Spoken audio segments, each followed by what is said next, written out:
Hey guys, welcome back to the channel. This is story about what if Tsunade kidnaps Naruto part 1. Before I start, please do support for more amazing content and comments for part 2. Do consider to subscribe my channel and share my video to your friends and check out the description as well. Let's start the video. Hey Jiraiya sensei? What's a good gift for Auntie Tsunade? A young male's voice interrupted the peaceful atmosphere that had settled long ago in the area. The older male turned his head to glance at his student, slightly surprised to hear the boy show interest in something that wasn't shinobi related. Why are you asking, Naruto? It was indeed something to take note of, considering the boy wasn't exactly normal. The teen preferred to remain in isolation and loved silence. He wasn't much of a talker and generally only participated in social activities if it was, in his words, logical. The blonde possessed similar idealisms to that of the Abirame in Konoha. Considering his upbringing, it wasn't all that surprising. He was emotionally stunted due to the treatment by the populace in Konoha. Hiruzen had tried all he could, but he was only one man. Kami rest his soul. The young teen glanced towards his teacher with a blank face before tilting his head slightly. Is it not the appropriate gesture when you wish to show gratitude on one's birthday? After all, it is what you would do for me. It was slightly unnerving being under the stare of the boy. But the older male had grown used to it over the years. Well, yes. But I was more interested in why you wished to give her a gift. Not that there's anything wrong with it. Jiraiya shrugged his shoulders lightly after his statement. His student turned away from him and stared out into the empty field with that same emotionless gaze. Is it not logical of me to give her a gift? She is the only person aside from yourself to show genuine care for me. The older male sighed at the 16-year-old's statement. It was true for the most part. Jiraiya would visit Naruto on his birthday every year to make sure he had the essentials. The boy didn't have friends because he preferred to be alone. When the boy was 10 or so, Jiraiya suspected that he was a little on the spectrum. His teammate only being able to confirm this in private. Tsunade had showed genuine kindness and a far more gentler side to the young boy when she had met him. Though she had left Konoha of her own volition, she was still loyal through and through. The older woman discovering she had an actual living family member was what truly enticed her return to take the mantle of the 5th Hokage. Tsunade, finding out about Naruto's condition and his treatment, had struck a fire in her that he hadn't seen since Dan's death. Jiraiya had feared for even his own safety following the woman's wrath. She could be quite vengeful when she needed to be. Jiraiya shook his head slightly and responded to his student's question. Well, maybe some sake? The older male had a small grin at that. Auntie Tsunade drinks too much to begin with. It is unhealthy. She has the ability to cleanse and purge the after effects of consuming such large quantities, but it doesn't mean it's logical to do so. The boy's face remained blank, but the older male could see the glimpse of annoyance in his student's eyes. Why do you care so much? A little crush, perhaps? A sly grin morphed on his face. The boy's face turned towards the man with a raised eyebrow. She would be far more interested in a younger man than one who has vacated his prime. The statement was so blunt that Jiraiya could feel it smack him in his face. Literally. Jiraiya's eyebrow twitched following his student's statement. You little shit. I'm only 45 years old. If you haven't noticed, Tsunade is the same age as me. The young man gave a light shrug and retorted. Yes, but she is still in her prime and will remain that way until her early 60s. Auntie Tsunade is Uzumaki and Senju born. The boy then leaned against the tree he sat in front of and closed his eyes, continuing on. She may be 45, but the combined genetics of those two clans puts her at mid-20s. You and I both know very well that her excuse of using a genjutsu to hide her age is just that. An excuse. It is impossible to have such finite control of one's chakra to pull off such a feat 24/7. The Toad Sage was annoyed that every single word that was being said was entirely true. Why does the brat feel the need to attack his age? Also, I did not mean to offend you. I was merely stating facts. Yes. Well, most people do not wish to hear such things. The boy furrowed his eyebrows with genuine confusion. Why is that? Why would anyone wish to hear the opposite of the truth? The older male just sighed as he remembered just who in fact he was talking to. A prodigy of all things shinobi related, but completely oblivious to all things normally human related. A conundrum if he ever saw one. Because Naruto, some things that are truthful can actually be detrimental. Jiraiya began to scribble in his notepad as he knew that Naruto would begin asking questions. The truth being a detriment? How is that logical? Jiraiya sat silent for several seconds, wondering how he should approach the subject. His young student was eyeing him with a mixture of curiosity and confusion. The only emotions the boy seemed to ever really show. Got it, he snapped his fingers. Say you wish to give Tsunade a compliment. How would you do so? The man stared at his student with a smile. Naruto blinked before responding. I would tell her that she is both powerful and beautiful. His sensei nodded before continuing on. Now, what are things that you dislike about Tsunade and how would you tell her? The older male immediately held his hands up in defense at Naruto's piercing stare. No jokes this time. I'm being serious. The young male nodded slightly before narrowing his eyes. I would tell her that her frequent use of alcohol is slightly barbaric. Jiraiya snapped his finger following the boy's answer. That is something you would not verbally tell Tsunade. He could tell that he was getting through to the boy now. But why not?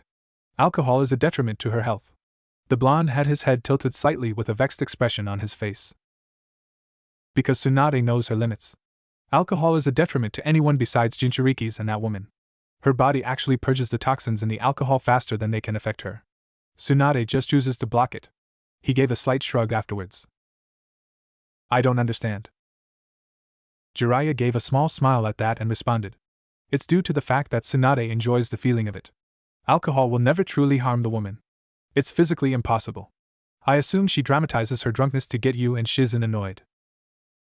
Naruto adopted a frown for a slight moment before shrugging. If it makes her happy, I will continue to indulge in her little game. A shrug following suit. A comfortable silence sat in the clearing after the boy's statement. Jiraiya glanced at his student for a small moment. Despite his earlier tease, the boy might actually have an infatuation with the woman. It would make sense. Naruto may not understand basic human emotions, but he indeed had them. It wouldn't be a stretch to believe he had a crush on the woman. It's not like there were any other women that the Jinchuriki would frequently speak with. Kakashi had informed him of the dynamics of Team 7, which weren't that great to begin with. A young man with a heart full of vengeance, a young woman that didn't understand the true intricacies of being a kunoichi, and another young man who lacked basic human sympathy and empathy. A clusterfuck was the first thing to come to mind. Jiraiya and Naruto were on this 3-year trip due to the event of his teammates' choices regarding the village. Sasuke Uchiha had abandoned Konoha in favor of power. Tsunade had delegated Shikamaru Nara, Niji Hyuga, Kiba Inuzuka, Choji Akimichu, Rock Lee, and Naruto Uzumaki to track the boy down and bring the Uchiha back alive.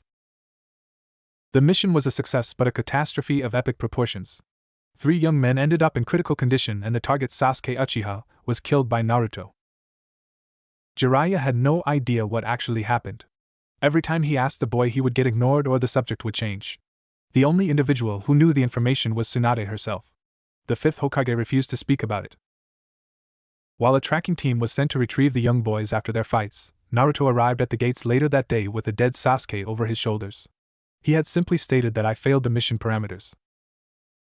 The last loyal Uchiha was dead and by the hands of the village's own Jinchuriki no less. Every shinobi was of similar mind regarding the situation. Sasuke had betrayed the leaf and he was disposed of. It was unfortunate, but that was just shinobi life. The young Jinchuriki did not seem bothered by any of it. He had took everything in stride. The young male had been berated by his female teammate before brushing past her to see if his squad was alive. Kiba, Niji, and Choji would recover and eventually find out what happened following their fights. They weren't that surprised at the outcome of Naruto and Sasuke's battle. The entire team comprised of Genins and 1 Chunin knew just how strong Naruto could be. The Uchiha liked to pride himself on his combat abilities, but when Naruto decided to take his gloves off, the fight would generally end. Jiraiya had sprung the boy with him due to the fact that Itachi would catch wind of this. The boogeyman of the Uchiha was a man you didn't typically cross. Regardless of what Jiraiya knew of the young prodigy, he knew for certain that Itachi would be displeased. Whether that be in Konoha or Naruto was up for debate. After all, with Danzo's death occurring, many secrets had leaked out. None of them were good either. Jiraiya was glad that Tsunade had ended that sick fuck's life. When she activated her seal, that fight was over regardless of how many Sharingans that monster possessed.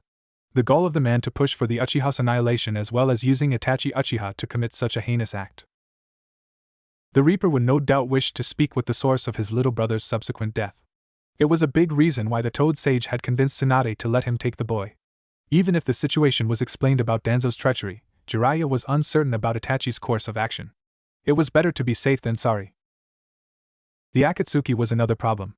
A group of S-rank rogue shinobi united under a single banner. For what reason? The war veteran was uncertain. But it most likely had to deal with Jinchurikis. Anything regarding the Bijus was dangerous. If that group was actively targeting the host for the Bijus, then it was nothing but trouble. This trip would be over in a couple of months anyway. Tsunade was getting antsy. Her monthly messages that she would send regarding the progress, and Naruto himself were beginning to double. He assumed they would triple when they got nearer to the date that they would return. The older man shook his head slightly before making his way to his feet. Come on, kid. We gotta make it to Kumo before sundown. The young man just nodded his head before following his sensei's actions. Kumo was an interesting village to say the least. Many clouds hovered due to the mountainous region. The general vibe was always stern if Jiraiya had to put a finger on it. It was the most militaristic major village, so it would make sense. Stick close. Don't need you offending anyone and everyone you meet. Especially in Kumo of all places. The sage told his student. If they are offended by the truth, then Kami smite me. What a world we live in where being right is wrong. The young male shook his head slightly and stuck his hands into his pockets. Jiraiya just sighed at the statement before continuing to the checkpoint that would allow them access to the village. Halt! A voice yelled out before the duo even made it to the checkpoint. Jiraiya had sensed them before they appeared, and judging by his student's lack of response, he did as well. A Jonin from Kumo made his way to the duo. You are Jiraiya of the Sannin, yes? The man was glaring at the both of them as if they had done some world-ending action and brought destruction to the world. Jiraiya thought the man needed to get laid. Last I checked, I am indeed Jiraiya of the Sannin. Naruto could hear the snark in his sensei's voice. Seems he was genuinely annoyed about being stopped so close to the actual village. The young male just closed his eyes, uncaring of the entire situation. The man just seemed to glare harder at the statement, and what he assumed was disrespect from the blonde. His glare deepened, and he focused his attention on the young Jinchuriki. And you are? The scroll's information did not mention a boy tagging along. There was no mistaking the mocking tone in the man's voice. Naruto Uzumaki. The young male responded but didn't open his eyes. This man didn't bother him. He wasn't strong enough to pose a threat, nor was he threatening enough for the blonde to care. The Kumo Jonin narrowed his eyes at the boy before sneering. Leave, boy. Else I make you do so. Jiraiya was half tempted to scream in frustration. This man was going to end up becoming roadkill. They'd have a national incident on their hands. You do not have the power nor tact to demand such things from me. You do not even know me. You are weak. You will always be weak. If you think you can force me to leave, then you are welcome to do so. Naruto raised his hands to his sides. The boy's eyes opened, if only slightly, to view the man who dare order him around. Jiraiya definitely wanted to scream in anger now. The man not only disrespected the blonde but disregarded him. It was two of the three things you didn't do. The sage would need to defuse the situation before it could get worse. You little shit! The Jonin's chakra spiked and a slight pressure spread through the surrounding, which only attracted the attention of nearby shinobi and Kumo's own version of the NBU. Naruto's eyes opened to reveal his sapphire-colored pupils before glancing towards his teacher. In that brief moment, a conversation was struck between the two. Jiraiya tried to stop the boy, but he was too late. Naruto's chakra bombarded the area. The very ground he stood on cratered before exploding. Huge amounts of dirt, dust, and earth rocketed from his position. The pressure from the boy's release of chakra caused the Jonin to blast away from the Jinchuriki. Jiraiya's shoulders sagged slightly due to the pressure. Having been on the receiving end for the past 2.5 years, this was nothing new to the man. But it was going to cause trouble. Many of the shinobi were frozen from the raw display of chakra that the young man possessed. Some of the weaker nins in the area even being forced to their knees after the display. A woman with blonde hair who was resting against a tree tense before her eyes snapped open due to the raw amount of chakra. Her head turned towards the entrance of the village and a smirk framed her beautiful face. Ahoo. Now that's a lot of chakra. I can sense even more. Shall we go play Matatabi? The young woman asked to seemingly noon. She disappeared in a burst of speed to where she felt the chakra spike. Atop a mountain was a dark-skinned man with several blades in his hand and other various areas of his body. The man was twirling the blades in his possession in a symphony of agile and interesting moves that resembled breakdancing. He suddenly stopped, and his head turned towards the direction of the village's gates, and a smirk appeared on his face. Seems Mr. Nine has come to shine, eh? He sheathed all 7 of his blades before he too disappeared in a burst of speed towards the Kyubi Jinchuriki. The 4th Raikage was seated at his desk with his eyes closed before they suddenly snapped opened. He could sense the incredible amount of chakra just outside his gates. His first thought was that B or Yujito were causing it, but he didn't recognize this individual's signature. The muscular man sighed slightly as he sensed both Jinchurikis of Kumo rushing to the gates. The man had a meeting with Jiraiya of the Sannin later on, and this situation was just going to annoy the man. I removed his hat before calling out to his secretary. Mabui! I'm going to investigate that source of chakra. A slight crack of electricity coated his body before he seemingly vanished from the room, his secretary entering a second later in annoyance. The fourth Raikage landed slightly at the entrance to the front gates of his village, his cloak of electricity vanishing as soon as he touched the ground. The dark-skinned man immediately focused on the crater and the two males that stood side by side. He recognized Jiraiya of the Sannin, and the other that boy looked far too familiar. His eyes glanced to the toad sage before going back to the teen. Blonde, spiky hair, thin frame, blue eyes, yes. This boy was definitely his child. There was no other explanation. The Raikage then glanced around at all his shinobi in the area. He had noticed the gigantic crater that stemmed from the young teen. It wasn't hard to guess that this boy, who was also his child, was the Kyuubi Jinchuriki. The boy had far more chakra than even B did. If the teen was even half as talented as his father was, then his men most likely stood no chance. I began to walk slowly towards the duo. The young male had his arms crossed against his chest with his eyes closed. The toad sage had an annoyed expression on his face. B and Yujito touched down shortly after. Their gazes sought the young males and a tense silence entered the area. You two. Stay out of this. I didn't even turn around to acknowledge his strongest shinobi and kept his attention on the duo in front of him. The Raikage got within 5 feet of the two men and stopped, his two Jinchurikis following. It was quiet for several short moments before Jiraiya eventually sighed and decided to get to the point. My student and I arrived and were immediately set upon by one of your shinobi. The man threatened my student and my student retaliated. The toad sage's eyebrow twitched slightly afterwards. I was silent before his gaze swept to the blonde who still refused to open his eyes. The Raikage then glanced to one of his men stationed at the gate and asked if what the sage said was true. Yes, sir. The Jonin gate guard replied. I turned back towards the duo before sighing. Bring the man here. Two Chunin proceeded to fulfill the Raikage's request. The Jonin was then dumped in front of the leader. I crouched down slightly in front of the man and stared into his eyes. Did you threaten these two men? Yes. Yes, sir. The man's gaze was locked on the ground following his statement. I sighed loudly in annoyance before rising to his full height. Faster than the Jonin could react, he was kicked straight through the village's gates by himself. The Jonin crashed through an unoccupied stand before coming to a stop. I apologize for my shinobi's actions. You are guests in my village and shall be treated as such. I then turned and swept his gaze on every shinobi that was present. If another transgression occurs with these two men unprovoked, you will be stripped in the gallows. Do I make myself clear? A loud chorus of yes, sir, chanted throughout the clearing. The Raikage nodded once before turning his gaze back to the two men in front of him. I believe we have a meeting to get to, Jiraiya. Your student is welcome to join. The dark-skinned man offered. The young blonde finally opened his eyes, retaining that same blank face the entire time. He glanced at the Raikage before looking directly at his sensei. I appreciate the offer, Raikage-sama, but I will have to refuse. Naruto bowed slightly to the man. I do not wish to intrude on personal affairs. If it is all right with you, I would like a training ground to meditate in. I glanced to the young male before setting his gaze back on Jiraiya.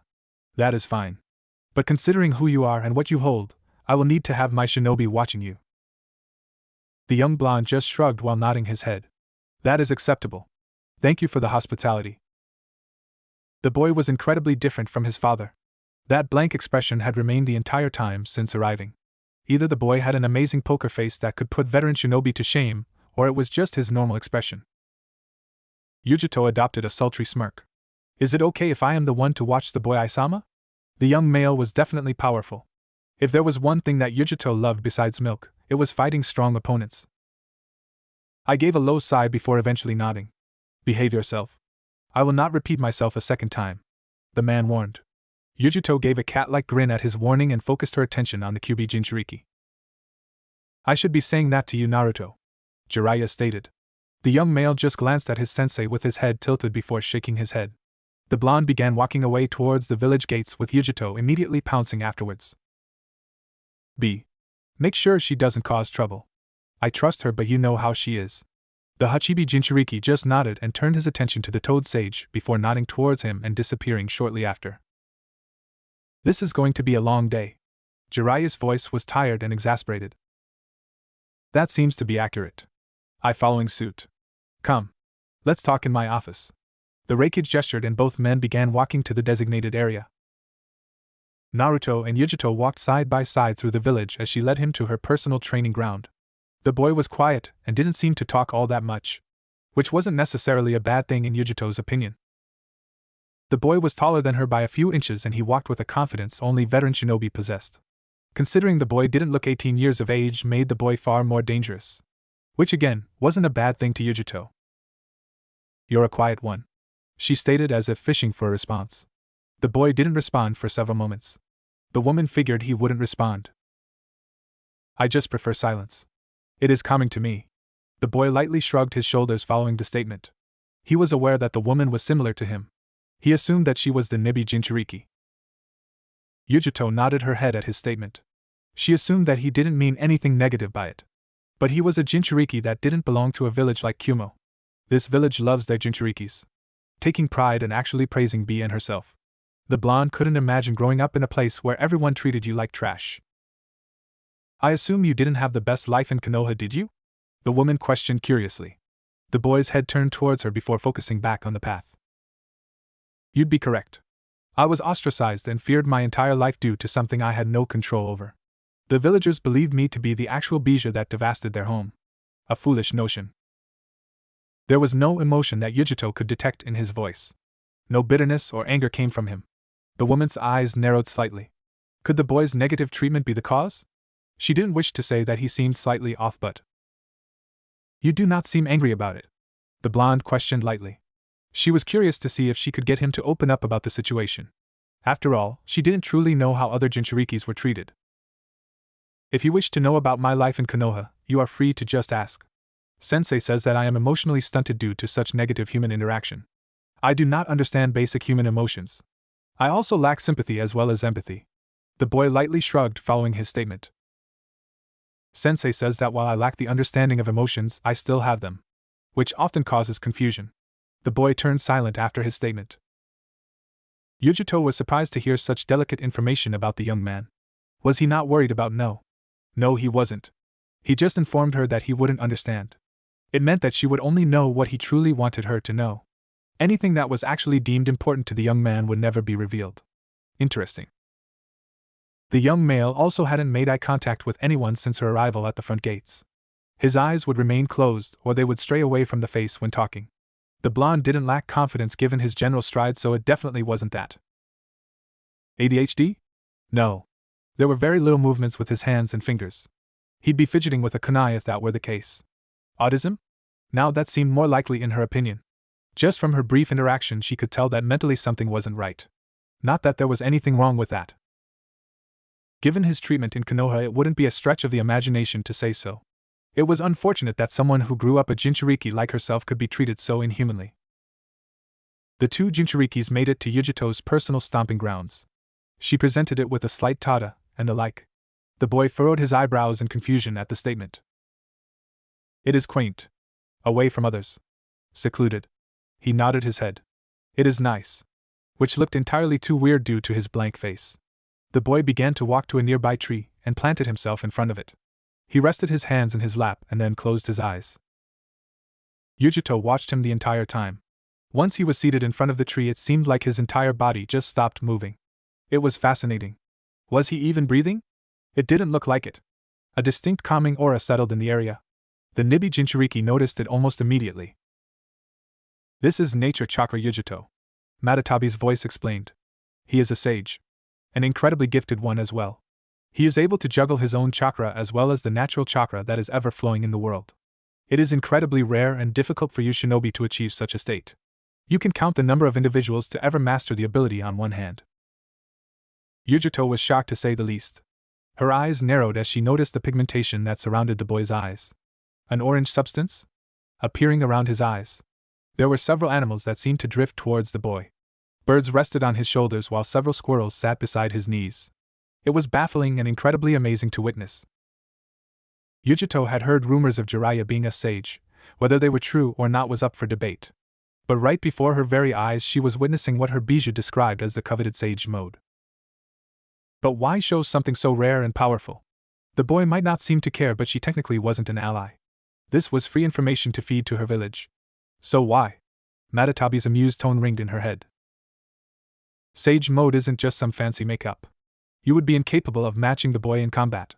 He would crush you into the ground. The fact that her own bijou was informing her of this was enough to make Yujito double take. She would get stomped? How strong of an increase of power was this? It is like comparing a genin to a kage. You would not win.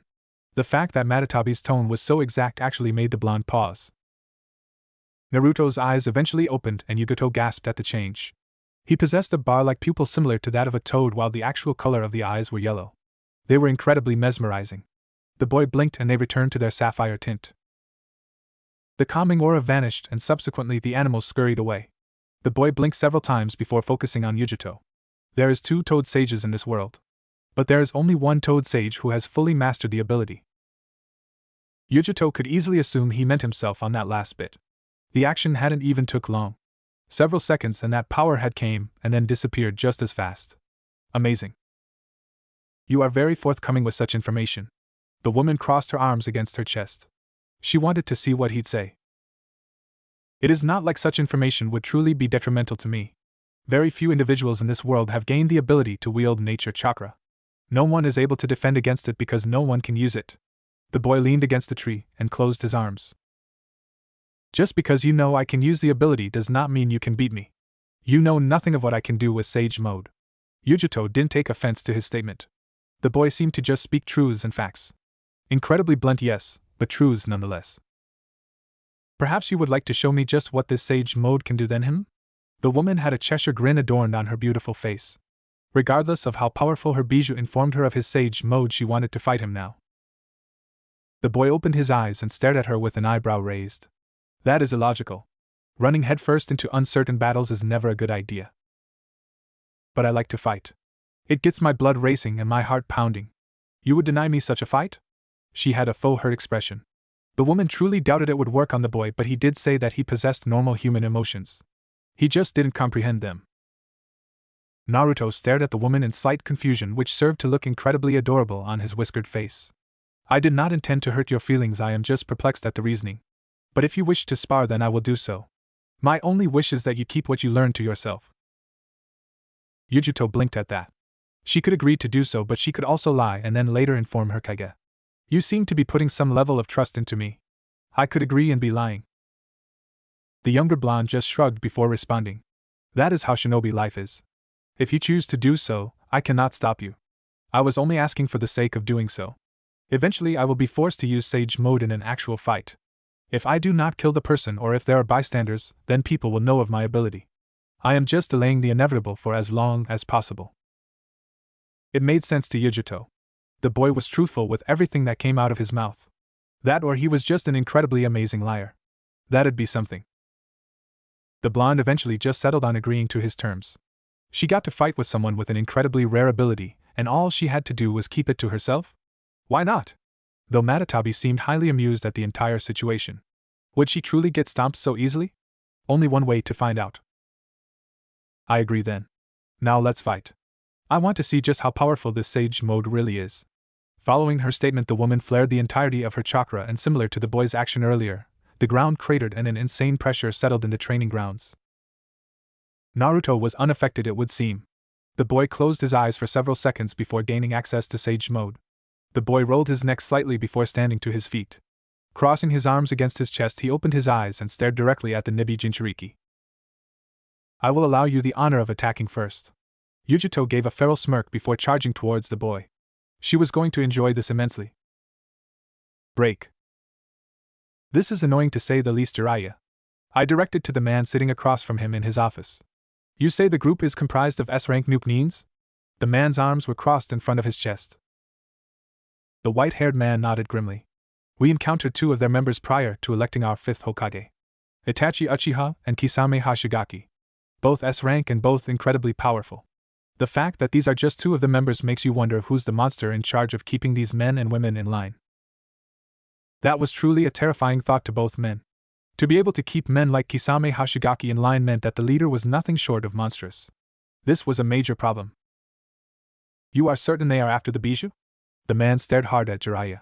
The sage just nodded with a grim face. Yes. Itachi's first words to Naruto were, please come with us, Kyubi Jinchuriki. If that isn't enough proof, then I should just retire from the corps. The man leaned against his chair with a sigh. I knew the circumstances regarding anything dealing with Jinchurikis and their bijus. Anyone who wanted to kidnap the host couldn't be plotting anything good. It was a shit show waiting to happen. Have you informed the other leaders? I was curious to see if Jiraiya had took the risk of allowing Naruto into IWA of all places. The white-haired man sighed at the question. I sent scrolls to all the other villages. Suna and Kiri responded as well as you yourself. We have informed the Mizukage and Kazekage. IWA remains to be seen. I'm certain my scroll was burned as soon as it entered. The man rolled his eyes in annoyance following the statement. Yes. Anoki is not only stubborn but a sore loser. There was a certain amount of humor in the Raikage's voice that made Jiraiya smirk.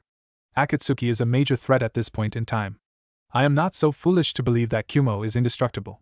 While I'm confident in our power, the title of S rank is not given so easily. There are reasons for this. Jiraiya nodded his head in agreement. While I do not expect cooperation or alliances or anything of the sort, I am merely wishing to help inform the villages. My godson's life is on the line, and if I am able to prevent his death, then I will do anything possible to keep it that way. I nodded his head at the man's statement. B was his brother, and Yujito was his sister. He'd be damned if he lost both of them. I will see if I can get Anoki to reconsider. Perhaps I can talk some sense into the old bastard. I will inform my shinobi as well as. The man was cut off as he sensed Yujito's explosion of chakra in her training grounds. The Raikage immediately frowned while Jiraiya's eyebrows furrowed. I stood still with his eyes closed, getting a feel for her chakra. The man eventually just gave an annoyed sigh. Little shit almost gave me a heart attack. This talk of Akatsuki already has me jumpy. She is sparring with your student. Jiraiya gave a sigh of relief that was followed by a groan of annoyance. That boy is making me age far faster than I would like. He shook his head with an annoyed expression on his face. He wasn't getting any younger, damn it. You both are welcome to stay in the meantime. You have brought me important information. The least I can do is allow you two to stay to rest. The Raikage offeree, and he meant it. This information was far too important to be brushed aside. Jiraiya gave a smile and nodded his head. I appreciate this, Raikage-sama. The man proceeded to stand up and bow slightly to the dark-skinned man. I called for Mabui to set up rooms for the sage and his students so they could rest for the next few days. If you want, I can explain to you what the definition of insanity is, Yujito-san. Naruto's monotonous voice stated in the training field. The boy's clothes were slightly scuffed with dirt, and a few drops of sweat ran down the side of his face. Other than that, the boy looked as if he had just taken a light jog rather than beat down an elite jonin who harbored the Nibi for 2 hours. Said carrier of Nibi gave a low groan of agony before she began to shift and tried to stand on her feet. Yujito's clothes were torn and caked with dirt and blood. A trickle of the copper substance ran down the side of her face as her beautiful face morphed into an angry scowl. What in the actual fuck are you? Her voice came out hoarse and thick-laced with frustration. She managed to adjust her position to her hands and knees and began to stand. The blonde proceeded to heave slightly and a thick wad of blood flew out of her mouth. I am a sage, the boy responded. He gave a slow blink as the woman's face seemed to get even angrier. Did he say something wrong? He was a sage. Was his answer inadequate? Yujito's face pulled back into a feral snarl before her chakra spiked. It began to mix with her biju's chakra, coalescing the two chakras into a beautiful shade of navy blue. Naruto watched on with slight curiosity. Perhaps she was finally going to take this serious. Maybe he should return the favor? It would be logical to give it your all if your opponent was going to be doing the same. Naruto tilted his head when several Kumo nin appeared beside Yujito. The whiskered teen immediately identified the dark-skinned man as the Hachibi Jinchuriki due to the amount of chakra he possessed, as well as having seen him earlier, and 3 unknown shinobi who likely were around his age. A blonde-haired woman with pale skin sporting a noticeable bust, a dark-skinned woman with unique red hair, and another dark-skinned male with snowy white hair. Interesting bunch these 3 were. The Kyubi Jinchuriki released his sage mode and proceeded to close his eyes while folding his arms across his chest. The Hachibi Jinchuriki was most likely here to prevent Yujito from accessing her biju's chakra. Whether or not it was for his or her safety was up for debate. Sync Jinchuriki or not, he would still win. No need to get angry, Yugi? B had a large smirk following the statement. The 3 other individuals were staring directly at the male who had noticeably thrashed Yujito, and would have forced her to use her biju's power to even touch him. You interrupted our spar. We were about to get serious. The blonde teen almost seemed bothered. Hard to tell considering his voice was blank. Who in the hell are you anyway? It seemed the red hair was impatient and crass. But she had an above-average physique and the handle on the sword strapped to her back was kept incredibly clean. A skilled kenjutsu user. Like most of the shinobi in this village. Carry. Not cool. You remember what Raikage-sama told us, did you not? It almost appeared as if the woman with the larger-than-average bust was challenging her companion. Were they not a team? What if he's the long-lost son of the fourth Hokage? And you just insulted him? Oh man, not only will we be stripped in the gallows but a war with Konoha could happen. And if that happens then Kumo would be on a way ticket to. The male was cut off by his red-haired companion as she smacked him hard by the sound of his pained cry. What a unique dynamic. Why did you guys step in? I had this under control. Yujito gave a small hiss of pain after her words as B supported her left side. Sure you did, Yugi. Bro told me to rein you in if you took it too far. Judging by Mr. Nine's state, you didn't have anything under control. B had stated that jokingly, but the woman knew there was a hint of seriousness in that statement. She glanced over to the boy knowing what B said was true. This boy had destroyed her. To answer your earlier question, I am Naruto Uzumaki. You are a crass woman. The teen pointed out. It was completely normal to Yujito, having actually had a conversation and then proceeding to fight the boy, that he would say something so pointedly. The red-haired female didn't take kindly at that.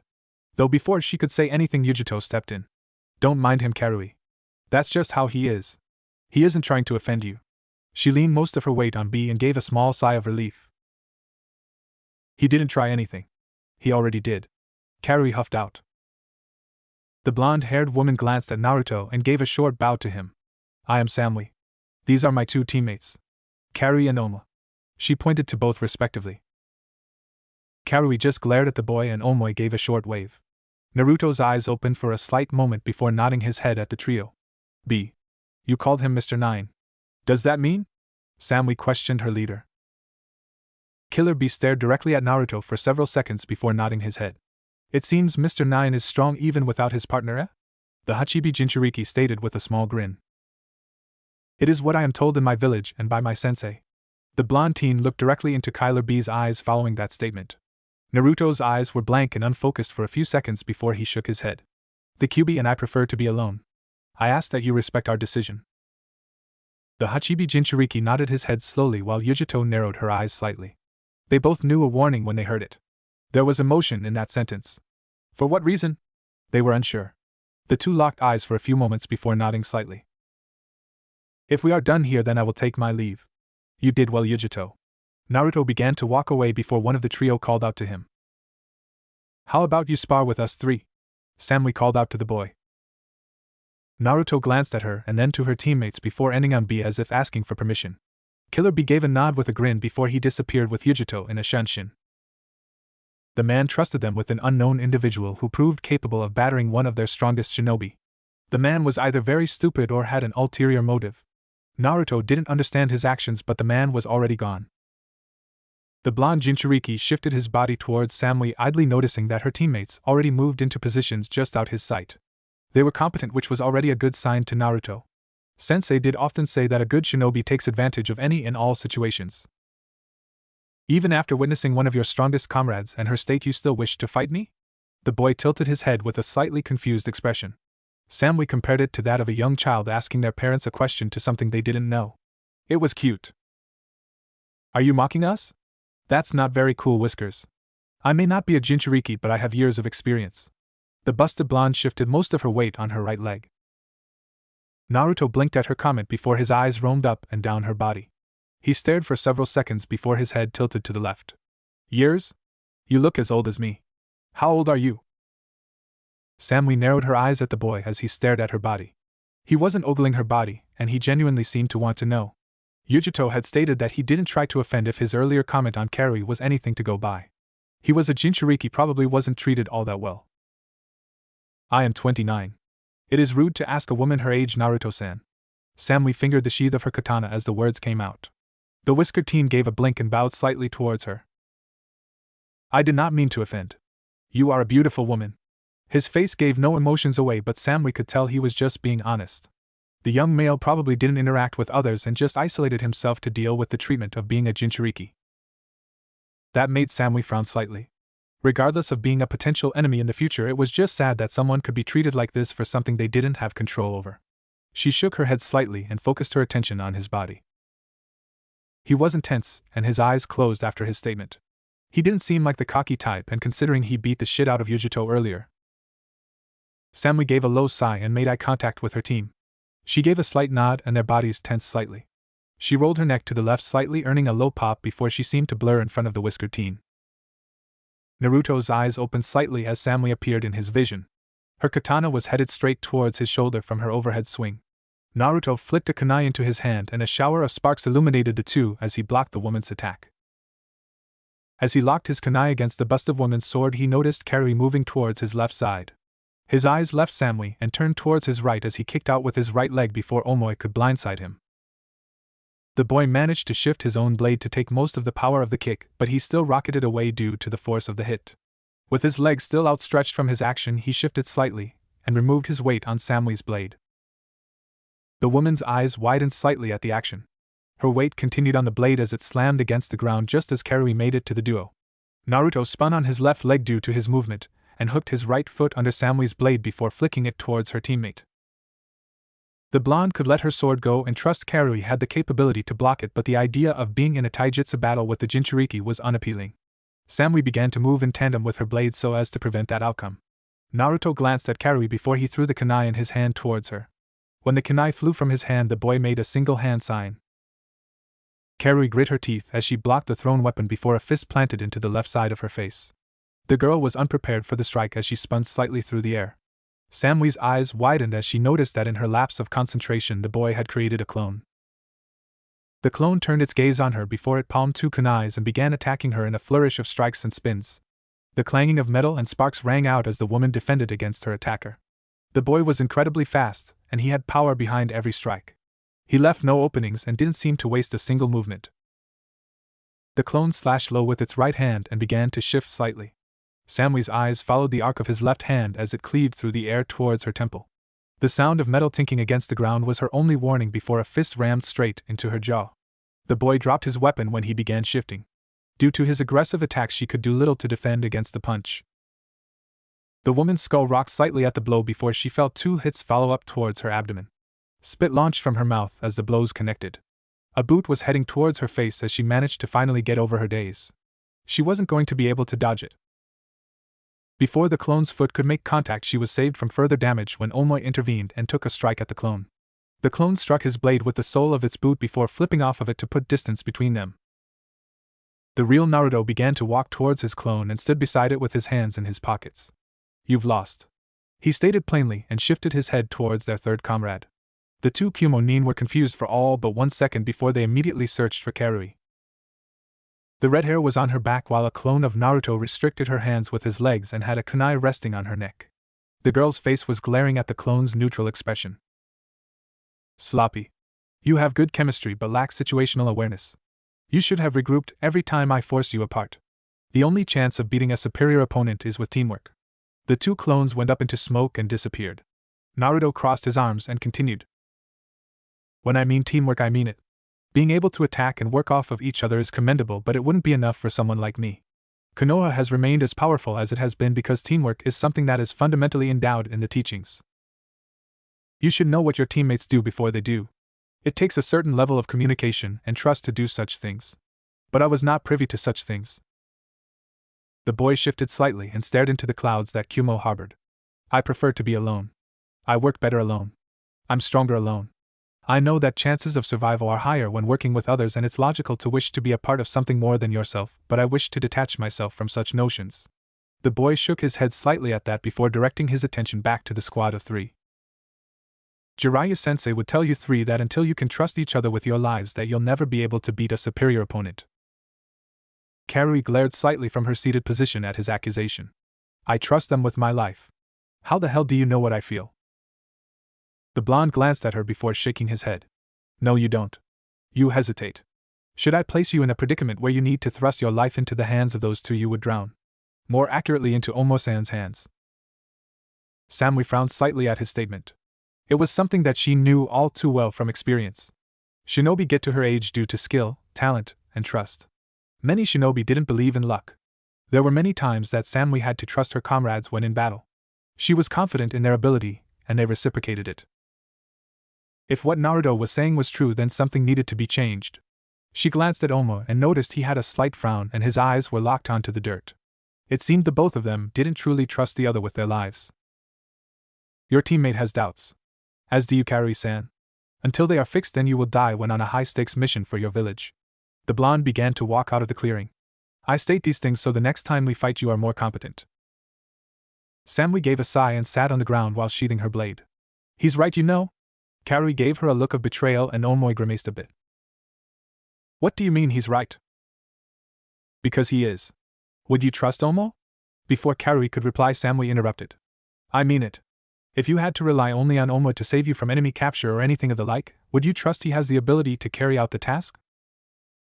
The blonde stared hard into Kaori's eyes before the redhead turned her head away with an ashamed gaze. Exactly. These are things we must work on. I'm not angry with the both of you. I'm disappointed. We've only been a squad for half a year, yes, but you both need to lift the other instead of bringing each other down. I can't stress the importance of relying on each other more. She rubbed her shoulders before continuing. Do you think I say these things for my own amusement? You two need to get along. I let it slide for the first couple of months, but I'm stopping it here and now. Do I make myself clear? She eyed both of them and gave a hard stare as they nodded meekly. The busted woman proceeded to get up before gesturing with her sword for them to follow suit. Then prove it. Until you both can best me with teamwork, we will not be leaving this area. Before the two could protest, Samui gave them a fierce glare. That was an order. Disobey it, and I'll make this even harder on you. I should have done this when we formed this squad. I will not sit by and watch you two die on the field because of a lack of camaraderie. Now shut up and ready your blades. Break. Naruto pulsed his chakra as he left the training ground. He immediately locked onto Jiraiya's signature and began to make his way to his sensei. As he began to make his way through the village, the boy's thoughts began to unravel and focus on a certain person. Tsunade Senju, or Auntie Tsunade as she preferred to be called. She had declared herself as his self-imposed guardian when he and Jiraiya were sent to retrieve her.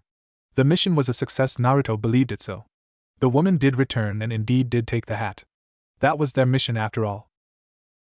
Of course, there were many stipulations following soon after. She was the Hokage, and she had made sure the village knew it. Hiruzen had been far more lenient in his reign as the Hokage, and more often than not things would be swept under the rug. But when Auntie Tsunade took the hat, things got dirty and bloody. She had dug into files upon files of many of Konoha's darker ploys that Hiruzen and Danzo had enforced. The woman wasn't stupid. She knew that every village had its more darker side, but Danzo was a different story. While Hiruzen had kept Naruto out of the crippled Warhawk's grasp, she knew it was only a matter of time before he would strike. Tsunade hadn't allowed that. She decided to handle it the, as she put it, Uzumaki way. By killing the man. Yes. It was that simple. She had even gone so far as to welcome anyone who would further challenge her rule to the hat. Abuse of power would lead to a revolt. Such a thing had merits, yes, but the shinobi of Konoha also had to realize who they were dealing with. That individual being Tsunade Senju. The woman who could cause earthquakes with kicks and topple mountains with punches. A woman whose spirit was alight with flame after meeting Naruto. The blonde teen didn't truly understand the significance of their meeting at the time, but Jiraiya-sensei had tried to explain to him the importance of it. Thousands of shinobi against a single woman seemed reasonable, yes? Incorrect. Against Tsunade, numbers were irrelevant. She was still in her prime. The Sannin were famous for a reason due to their strength. Many shinobi liked to believe that Jiraiya or Orochimaru were the ones to be feared, but only true shinobi knew the danger that the medic presented. It was why Orochimaru retreated when Tsunade truly got involved in the fight. Kabuto had been heavily damaged by Naruto, and their only chance to truly survive was to turn tail and escape. It was unfortunate that the snake managed to get away. It would have been quite a large sum of money to get if his head was turned in at the bounty boards. Another day perhaps. Naruto was confident that the snake wouldn't be able to truly match him. After all, Sasuke was dead and he had no true vessel. It would only be a matter of time before someone decided to kill the pale bastard. Entering the hotel, Naruto made his way to his shared room with Jiraiya and opened the door. The blonde stopped at the door and gazed into the room with mild confusion. He hadn't done another cursory pulse of his chakra after the initial one. So the fact that a woman was now in their room was surprising. Even more so considering she wasn't glaring at his sensei. She possessed snowy white hair that complemented her dark skin. She was a beautiful woman. Naruto slowly blinked and just shook his head while bypassing the scene and heading directly into the bathroom for a shower. Not even bothering to greet the woman or his sensei. The woman raised a delicate eyebrow as the shower head turned on. You have an interesting student, Jiraiya-san. The older male just smiled as he continued scribbling on his notepad. Yes, he is. Naruto has an interesting and unique outlook on life. He ended it with that. It wasn't his place to inform the woman of his student's behavior. She could ask him herself.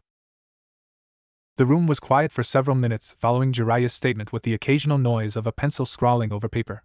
Mabui closed her eyes and rested against the chair she sat in. I had informed her that Jiraiya and his student were to be treated as important guests. She was to be their guide for the next following days to ensure things were to their liking. The woman didn't know why the Raikage saw these two as such important individuals, considering they weren't lords or delegates from other villages. Just two shinobi on a training trip. She gave a low sigh as the sound of running water cut off. A minute later, and the Toad Sage's student came out with a towel wrapped around his neck. The boy had no shirt on but was mindful enough to wear shorts. Mabui was thankful for that. Giving a lady a free show, Naruto? Where are your manners? Jiraiya's voice was teasing. I have them. You are the one who is lacking in that department. This is my room. The boy proceeded to dry his damp hair with his towel. She is also a shinobi. If seeing the skin of another male causes a reaction, then she is unworthy of her position, no? He glanced towards the Jonin and locked eyes with her. Mabui stared back with a calm gaze. The boy was lacking in emotion. The way he phrased his words had no mocking bite to them, and just seemed to state the obvious facts. She would indeed not be worthy of her title and rank if something this minor was thrown at her. You would be correct, Naruto-san. Though I understand that I stopped by unannounced, it is still polite to dress properly and introduce yourself. She crossed her legs in her seat and watched in slight amusement as the boy tilted his head. The blonde gave a slight nod before picking a scroll in the bed and unsealing a new change of clothes. He proceeded to put on his shirt and introduce himself. I am Naruto Uzumaki. Forgive me if I offended you. The blonde slightly bowed to her following his statement. The dark-skinned woman waved her hand dismissively at his apology. It is fine, Naruto-san. I am Mabui. I am to be your guides for the remainder of your stay. The boy stared at her face for several seconds before his eyes roamed down her body. Mabui raised an eyebrow at his blatant actions. I'm starting to see the logic of your statement, sensei. I have indeed noticed that every kunoichi is in fact beautiful. The boy nodded his head slightly before taking a seat by the window of the hotel room and staring outside. I never lie when it comes to women, Naruto. The man continued writing but had a larger than normal grin adorned on his face. I'd believe you if Auntie Tsunade hadn't punched you through 4 walls on our first meeting. You were ogling her body then, and you continued to do so even upon our departure from Konoha. A heavy pressure appeared in the room following his statement. Mabui's eyebrows furrowed in confusion after the boy's statement. The room was deathly silent, and there was a tension that made the woman slightly uncomfortable. The scribbling of Jiraiya's pencil stopped, and he immediately fixated his gaze on Naruto. If Jiraiya had any uncertainties about the boy's infatuation with his teammate, then they were dashed immediately. It seemed his student wasn't even aware of what he was doing. Jiraiya began to glance around the room and noticed that the walls were beginning to shake and the floor was starting to creak. Mabui grimaced as the boy's chakra began to seep out in concentrated pulses. Whatever was going on wasn't good at all. Naruto. Stop. Jiraiya's voice was firm. The pressure stopped increasing, but it didn't disappear. The blonde continued to gaze out the window, but his eyes were lit with anger. If you were any other person, you'd be dead. The blonde's tone was layered with acid as he practically spit the response out. If there was one emotion that Naruto was truly intimate with, it'd most certainly be anger. Anger was a simple emotion even in its various subforms. There was no confusion when a cloud of hateful energy wrapped around you. Naruto had plenty of it stored up in his body. The fact he was even able to master Sage Mode in spite of these facts was truly incredible. Mabui shifted uncomfortably as she sat in the crossroads of these two. Hearing the boy's statement was slightly worrying. Was Jiraiya going to push the issue? Is that a threat? Jiraiya's voice came out calm despite the tense situation. I don't make threats. Every word I speak is the truth. The boy continued to stare out the window and refused to even glance at the other occupants. Jiraiya knew a volatile situation when he saw one. His student was quite literally a ticking time bomb. Anything in regards to Tsunade was off limits. It seemed the boy was subconsciously channeling that same protectiveness that she did to him. The sage had teased the boy multiple times on their training trip about it, and he had noticed that every time he pushed it further, Naruto would display his emotions. The question now, though, does he push it further? You are upset, Naruto, Jiraiya calmly stated. It was for the best if he did not push it. The older man wasn't actually sure if he could truly subdue the boy should he choose to use Sage mode. The abilities of a Sage heightened your own power by leagues. It was literally comparing a Genin to a Kage after the boost. His student didn't respond to the statement, but Jiraiya knew he was listening. Do you feel it? The older male crossed his arms slightly as he glanced towards the silent Mabui whose entire body was tense. I prefer you not speak of Tsunade in my presence. Jiraiya narrowed his eyes at Richi's statement.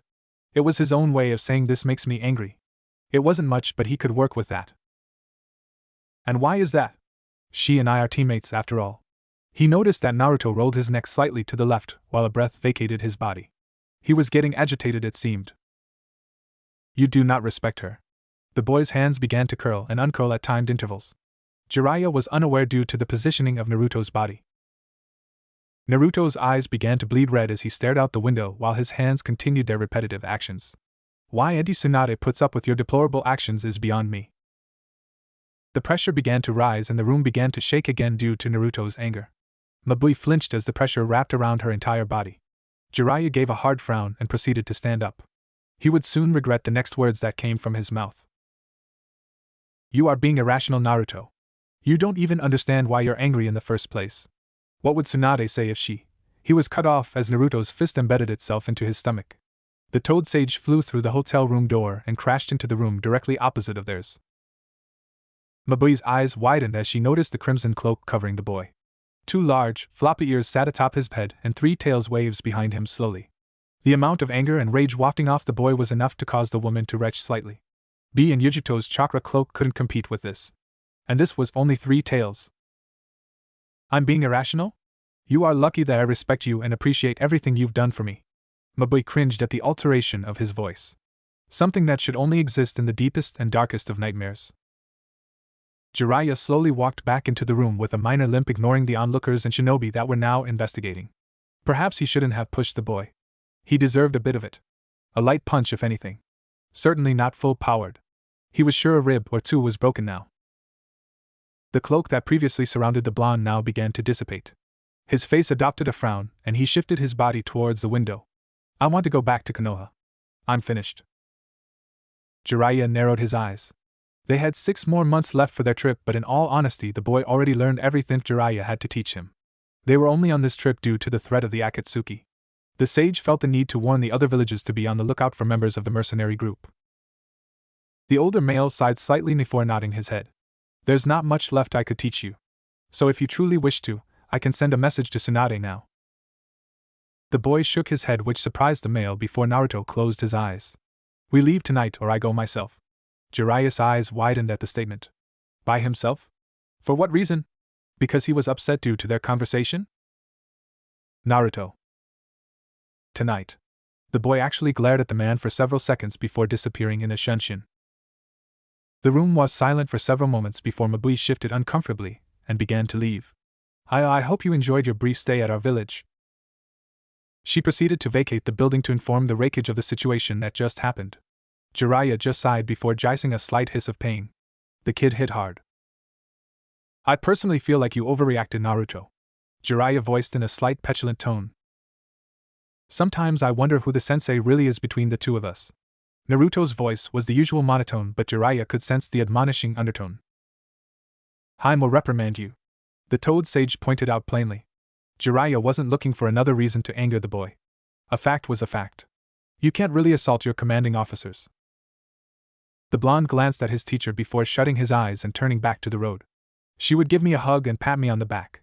You are delusional. Jiraiya's eyebrow twitched in annoyance at the boy's retort. It was most likely true. His teammate was incredibly fond and aggressively protective of the boy. The last person who tried their hand at the boy was Danzo. That man no longer exists. It would take the demand of Kami herself to tear Tsunade away from the young man. I swear I get no respect. The man was downright being a child and he knew it. I do respect you, Jiraiya-sensei. But I respect Auntie Tsunade far more than you. I also enjoy her company far more than you. Naruto's statement only seemed to deflate the older man even further. Do you enjoy hurting me, you brat? The boy didn't even glance in his direction and kept silent. Yes, he did. The 2 shinobi fell into a comfortable silence afterwards on their trip back to Konoha. Naruto had indeed insisted on leaving immediately. There wasn't much Jiraiya could do to stop him. He was more than capable of fending for himself. Naruto's head rotated slightly to the right and he stopped moving. His eyes remained shut but his head tilted slightly. It seems we have company. They are very strong if judging by their chakra pools. Jiraiya had sensed them slightly after his student. The boy was an immaculate sensor after becoming a perfect sage. It was truly impressive the feats a perfect sage could pull off. A few moments passed before two figures appeared in the clearing. Both individuals were garbed in a similar pair of black cloaks that had red clouds adorned on them.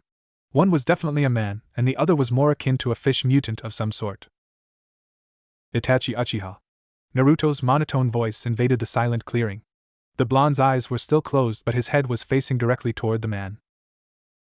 Naruto-kun. You've grown. Itachi's face was as blank as the boy he was talking with. Jiraiya glanced between the two members before focusing on the other member. Kisame Hashigaki. It's been a while. The Toad Sage had an uncharacteristic serious expression on his face. This was dangerous. Jiraiya was certain that the both of them could handle this situation, but when it comes to shinobi there's always that chance of death. These two were monsters. You and the brat got lucky last time. It's not gonna happen again. Same head has been itching for a piece of ya. Kisame's grin was far too large for Jiraiya's liking. You talk too much. Naruto's sapphire orbs gazed at the shark-like man. You're annoying. Stay silent. Following the boy's comment, the ground beneath the Akatsuki duo exploded and several clones of Naruto attacked Kisame. Itachi disappeared in a flock of crows while Kisame began to batter away the group. Naruto shut his eyes before holding up a half-ram hand seal. The clones that surrounded Kisame began to glow white before expanding and detonating. The explosion rocked the very foundation they were standing on, blowing up massive chunks of earth and several trees being reduced to ash. Jiraiya's mane of hair was blown back due to the force of the explosion. You deal with Kisame. Itachi wants me. Naruto began to walk towards the Reaper of the Uchiha with his hands in his pockets. Itachi was an incredibly powerful shinobi, but like all shinobi he had a weakness. And Itachi's weakness was extremely potent. The blonde would most certainly take advantage of it. Be careful, Naruto. Tsunade wants you to return. Remember that promise? The sage asked as he stared at the massive cloud of dust that was beginning to dissipate from Naruto's jutsu. Yes, I do. Itachi cannot beat me. The outcome will be the same every time. Well, at least his confidence is high. That was always a plus. Jiraiya shook his head and began to dash at the cloud of smoke. Naruto was arguably stronger than he was. If there was anyone who could match Itachi's prowess, it would definitely be his student. Naruto continued his trek towards his target. It was only a matter of time before he and Itachi were to meet in person. He did kill his precious little brother after all. Sasuke abandoned Konoha on his own terms. If Itachi had a problem with it, then so be it. Brothers follow brothers after all. Which was ironic because the elder brother abandoned Konoha not on his own volition. Sasuke truly was a fool. You are confident. Itachi's disembodied voice resonated through the clearing. Naruto stopped moving and began to rotate his head to random locations in the forest. His gaze would fixate on a specific point each time his head would stop, almost as if he was seeing something not there. Impressive. You are able to track me even through my genjutsu. Itachi materialized in front of Naruto. The blonde remained still even as Itachi finally appeared.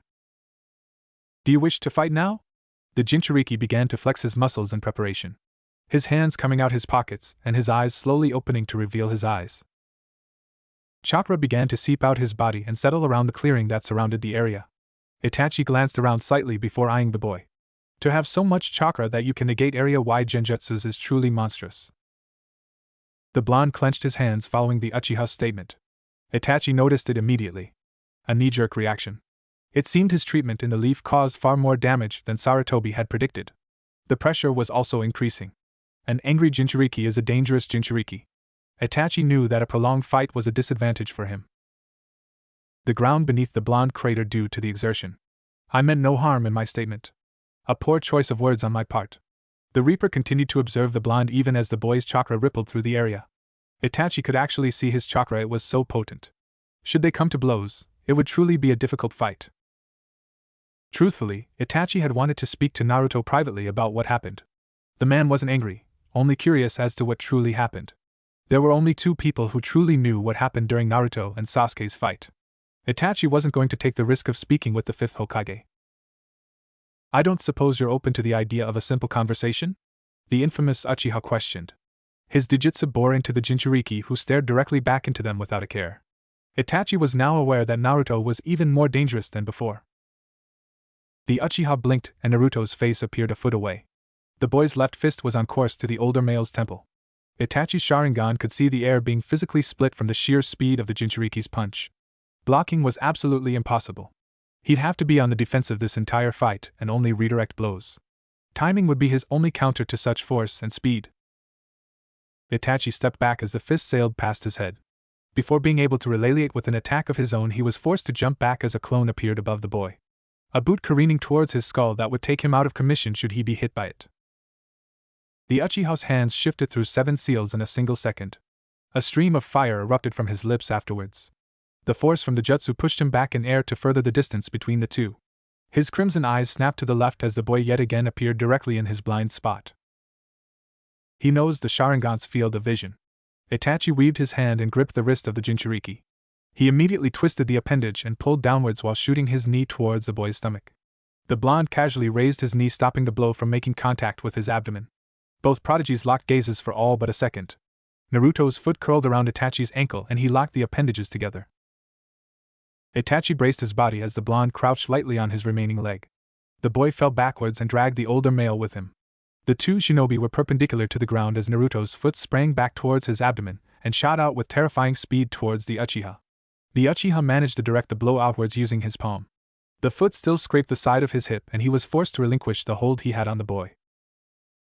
Itachi was sent into the air due to the kick.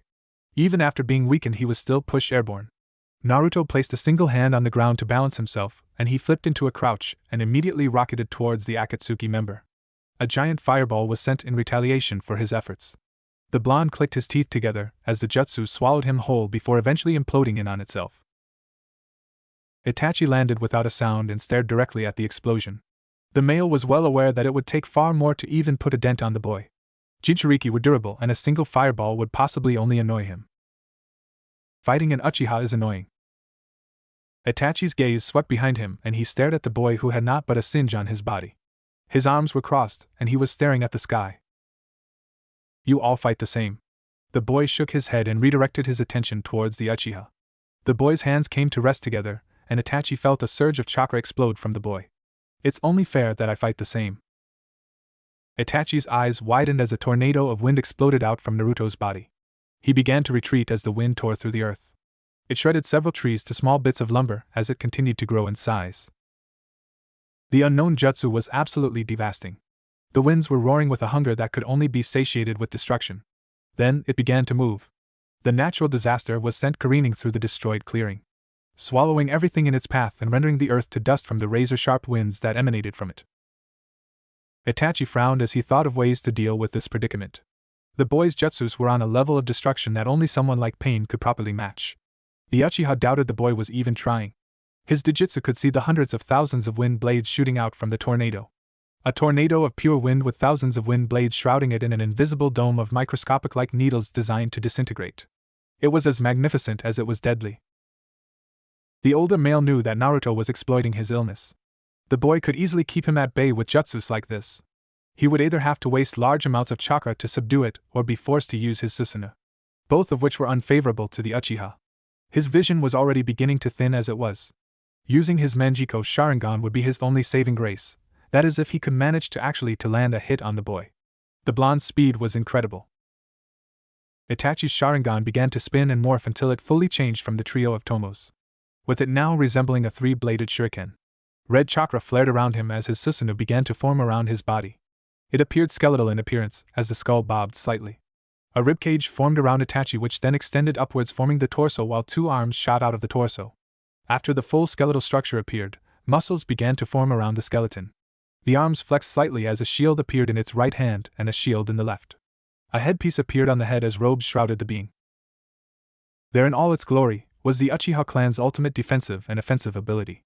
The Susanoo's eyes glowed bright orange as it banged its sword against its shield. Itachi raised his arm and made a slashing motion as the celestial being mimicked his movements. The colossal being gave a roar before slashing directly into the tornado. The tornado held for several seconds before it began to warp in distortion. The sword cleaved through the jutsu a second afterwards and a massive explosion of wind detonated the battleground. It took half a minute for the raging winds to finally settle. Itachi surveyed the damage of the battleground. Truly monstrous. The explosion had cratered the earth a dozen feet directly down with a diameter of almost 20 meters outwards. I feel honored to witness the Uchiha clan's most powerful ability in action.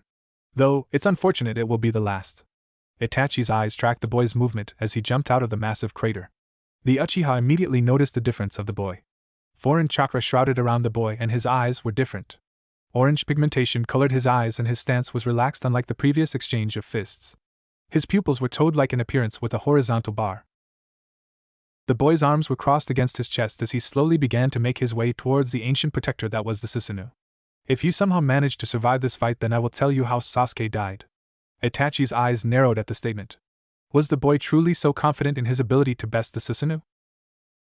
The Uchiha motioned his Susanoo to attack.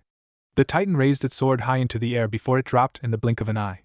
The weapon of chakra sliced through the air so quickly that a sonic boom erupted from the force. The Susanoo's weapon made contact with the Jinchuriki, and an explosion of dust blanketed the area from the attack. The dust began to fade, and only then did Itachi truly begin to understand why the boy was so confident. The older male couldn't believe what he was witnessing. The blonde was holding the sword of the Susanoo, almost casually without a hint of worry. His celestial being was struggling to drive the weapon down as the blonde's arm weren't even showing signs of strain. The Uchiha's mouth opened slightly as he tried to understand what was happening. He had brought the full force of the Susanoo down upon him, and was rewarded with nothing. The palm of the boy's hand wasn't even cut. Naruto's eyes locked with Itachi's and a bored expression appeared on his face.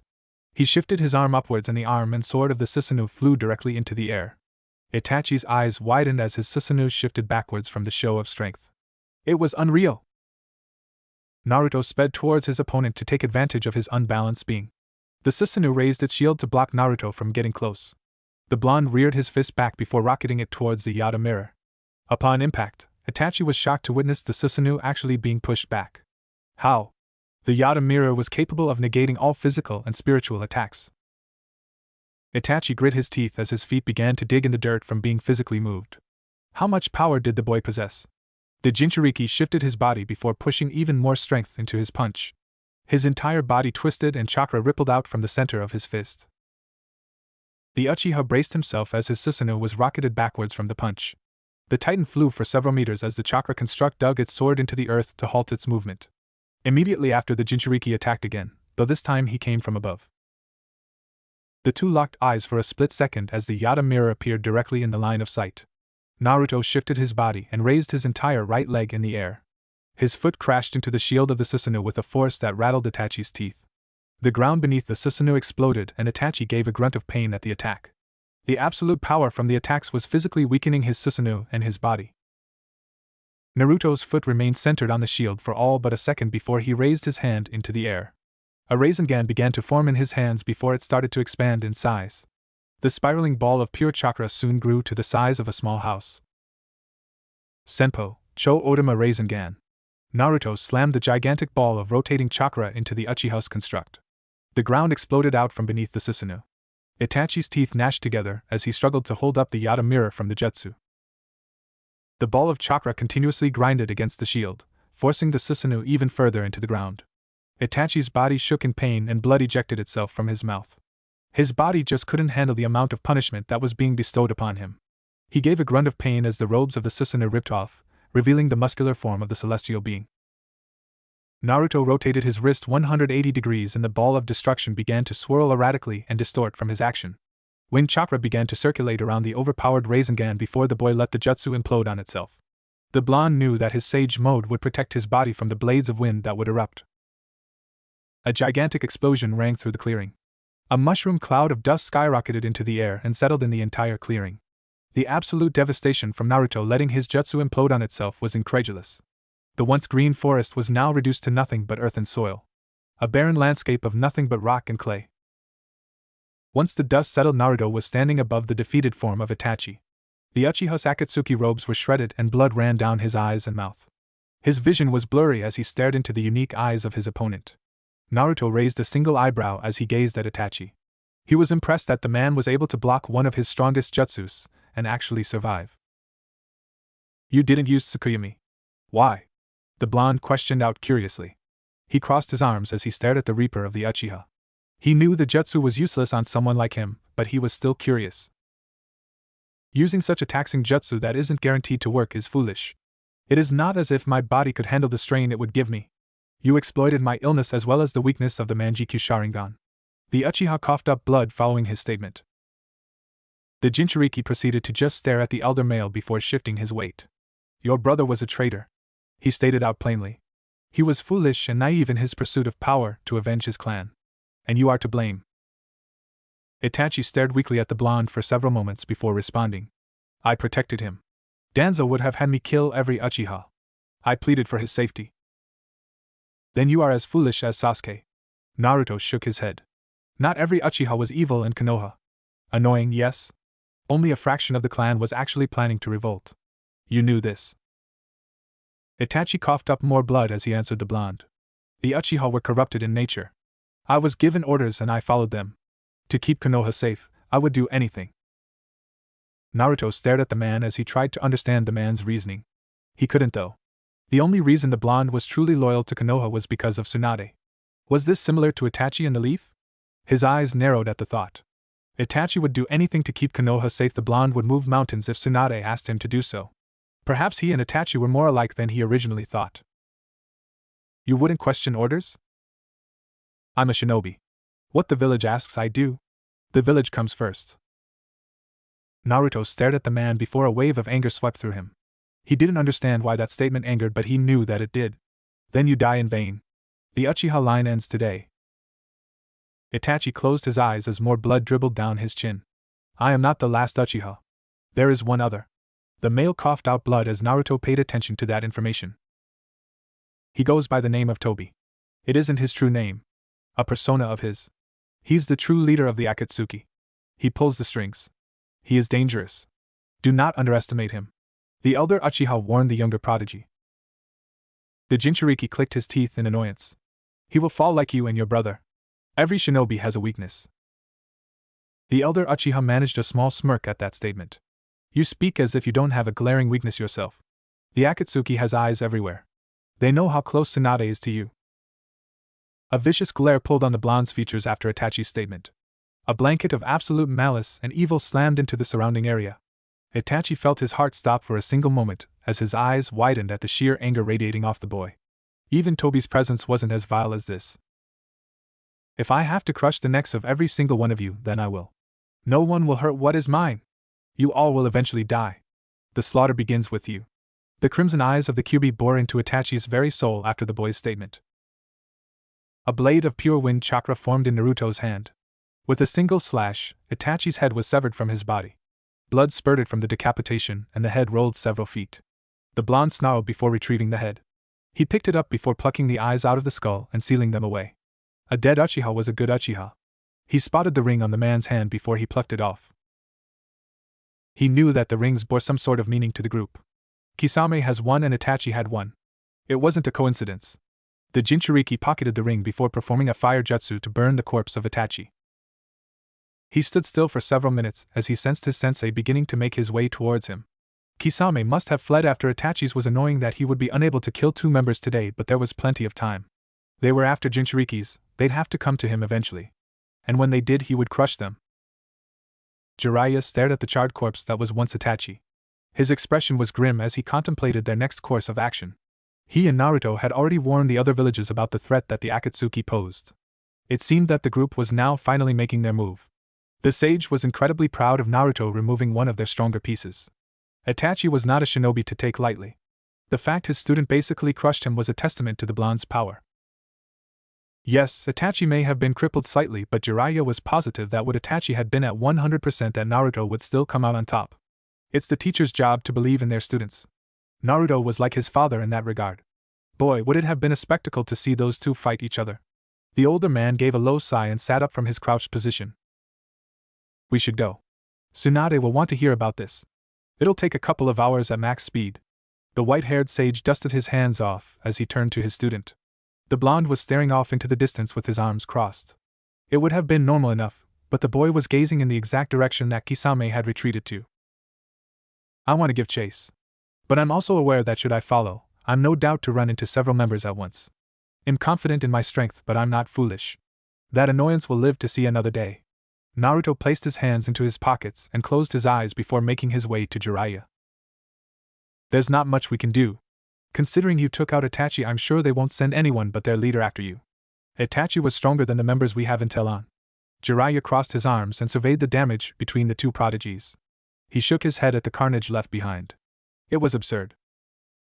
Kakaza the Five Hearts monster, Sasori of the Red Sand, Haiden the immortal zombie, Kisame the tireless bijou, and Deidara the mad bomber.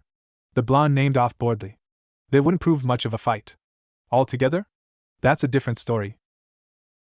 Jiraiya glanced at the boy before he began to head off in the direction of Konoha. He didn't bother looking behind him to see if Naruto was following. Yeah, well, most people can't take on the typical A-rank shinobi. You're talking lightly about 5S rank shinobi capable of fighting armies. Naruto didn't respond for several moments, as he kept pace with his teacher. I am a one-man army who can take on an entire army. They are of little importance. I am more interested in the leaders of the Akatsuki. Jiraiya glanced back at Naruto in minor shock. Leaders? What do you mean leaders? His student opened his eyes and gazed at his teacher. Itachi told me that there is another man who pulls the strings behind the scenes. An Uchiha, the one who possibly infiltrated Konoha all those years and caused the events that lead to the Kyuubi being sealed into me. It was only inference at this point. The blonde wasn't even sure if his hunch was correct. I can't imagine how strong the leader has to be in order to reign in 6S rank shinobi as rowdy as that bunch. It was worrying that there was yet another layer to this puzzle. As if they didn't already have enough shit on their plate. Don't try to. It's pointless. You worrying will make you doubt your ability. Have you gotten weak in your old age? Jiraiya could actually detect some semblance of humor in the boy's tone. He was learning. Great. Wait. He was just insulted. Naruto was aware of the emotions that shifted on his teacher's face but ignored him. It was true, after all. Worrying about the future changed nothing. He just had to get stronger. Jiraiya increased his speed and pushed his body full throttle. The blonde immediately following suit. Naruto did wish to see Tsunade. It had been a long time coming. Almost 3 years. A small, nearly unnoticeable smile etched itself on his face. Break. A beautiful woman with blonde hair sat in a wide-open office. She possessed a unique green diamond on the center of her forehead. Her eyes were closed, hiding her honey-brown irides as she rested her chin on her right hand. In her left she was holding a pen that was being flicked through each individual finger. Tsunade sat at her desk in utter boredom. Being the Hokage was probably the worst thing she'd ever done in her shinobi career. And she had quite literally torn people apart with her bare hands. Right down the middle. 2 whole pieces of a human. Kami, she hated being the leader. But it wasn't without its perks. A smirk marred her beautiful face as she reminisced on some of the things she had done during her tenure as the 5th Hokage. From ripping Danzo's heart out to single-handedly stopping a revolt due to how she chose to rule Konoha. Ah, such beautiful misery.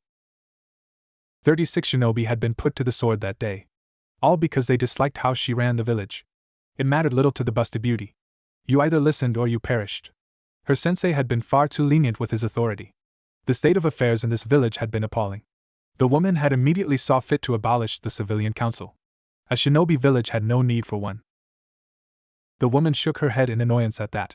She couldn't wrap her head around why her uncle thought giving power to non-shinobis was a good idea. Tobirama could be an absolute idiot at times. They had protested, but she of course stamped them down ASAP. Tsunade cared not for what they wanted. They'd listen or die. There was no third option. After all, she only took the hat because of Naruto. Keeping him safe was her #1 priority. Many had found that ideal to be asinine and had vocalized those thoughts, stating that the village came first over personal feelings. A snort of amusement escaped her at the thought. They could suck her non-existent. She'd be damned if the son of Minato suffered a second longer in this cesspool of a village. Her grandfather must be rolling in his grave.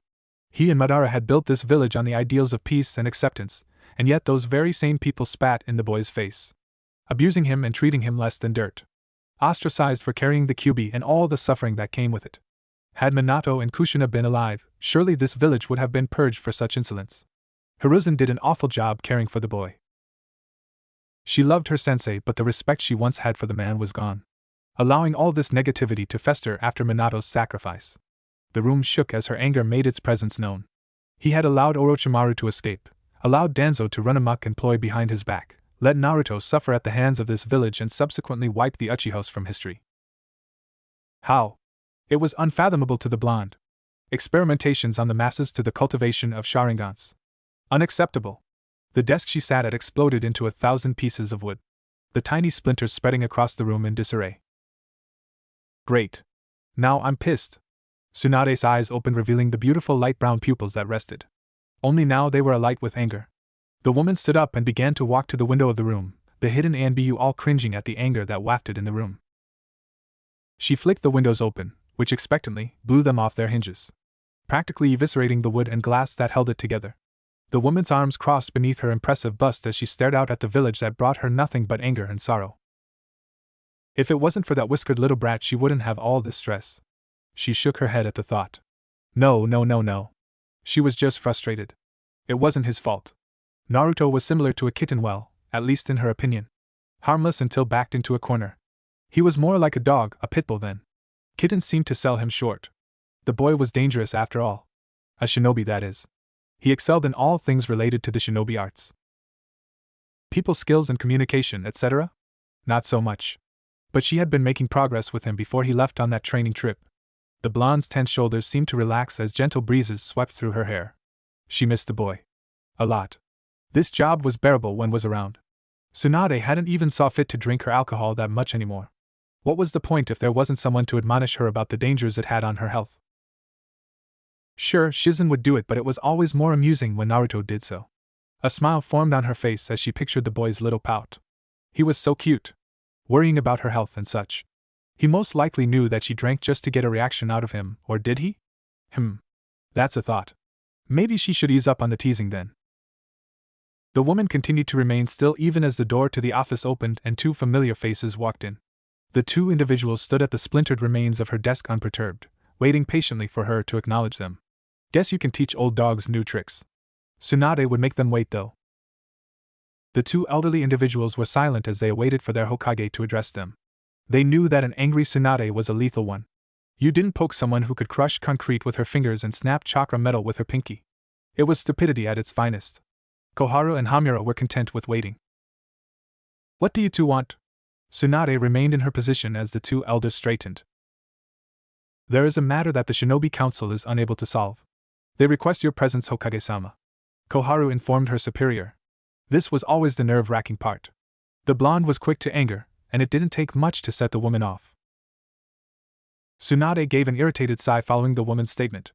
What exactly is the problem that the clan leaders of Konoha and other esteemed shinobi that I've hand-selected can't solve on their own? The woman's foot began to tap impatiently against the carpet. Hamura decided to respond this time. It is because they are physically incapable of solving the matter. All subjects regarding foreign delegates are to be solved by the Hokage. The most we can do is provide input, Tsunade-sama. The elder man responded in a respectful tone. The blonde woman gave another irritated sigh before rolling her neck. Who is the delegate? So help me Kami, if this is a waste of my damn time. The two elders winced at the unspoken threat. They were just the messengers. A woman from Sanagekure. She has a scroll with the Kazekage seal. That is all we were told. The woman said it was for your eyes only. Koharu bowed her head to Tsunade after responding. The blonde furrowed her eyebrows before giving a click of her teeth. Let's get this over with. I want to retire for the day. The busted woman began to make her way to the council chambers with the two elders following behind. It took several moments to reach the double doors of the chamber. Tsunade pushed them open with her eyes closed. She took slow, measured steps as she made her way to the head chair that held the Hokage. She decided to stand still in front of the chair and cross her arms beneath her bust. The individuals in the room had ceased their conversations when the woman entered. Tsuni opened her eyes as she gazed at each individual. All of the shinobi in the room sat straighter as her eyes swept over each person. Her expression was one of annoyance as she finally made the rotations. Every clan head was in attendance, as well as those of who she handpicked to be here. The Nara, Yamanaka, Akimichi, Aburame, Inazuka, and Hyuga clan heads sat next to one another. Other minor clans such as the Kurama and Hataki were also in attendance. Tsunade gave a short sigh before focusing on Inazuka. Since I like you the most in this entire room, tell me what the hell is going on. I've heard the gist of the situation from the two fossils in the back. So tell me him? Her eyes bore into the feral woman's eyes, who submitted quite quickly by ducking her head. Tsum was happy that Tsunade at least liked her the most. So that was a plus. Of course, Tsunade-sama. As you're already aware of, I hope so, a delegate from Suna has arrived. We of the Shinobi Council are unable to discuss and solve matters that involve foreign delegates. We have no jurisdiction on the subject. The woman trailed off lightly as Tsunade's eyes scrutinized her. The blonde woman eventually rolled her finger for her to continue on, to which Tsum nodded her head at. Her name is Temari. Chunin rank. Prominent wind user. But you may remember her mostly due to the fact that she was one of the foreign shinobi that aided in the Sasuke Uchiha retrieval mission that occurred 2.5 years ago. She is currently waiting to seek an audience with you, Tsunade-sama. The feral woman bowed her head in obedience following her statement. The fifth Hokage pursed her lips before making a subtle motion with her pinky finger. Upon doing so, a woman in a cat-themed ANBU mask dropped directly beside Tsunade in a crouched position. Go get her. Now. The woman nodded and immediately disappeared to fulfill her task. A minute passed by before a sandy blonde-headed teen entered the chambers.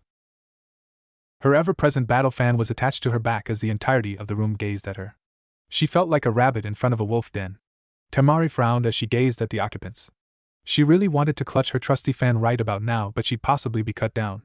There was some big fish in this room. Kakashi Hatake and Asuma Sarutobi being two of the few she recognized. Hey! You! Come here! Tsunade motioned with her index and middle finger towards the Suna Kunoichi. The blonde didn't have all day. She wanted to drink, and then take a nap.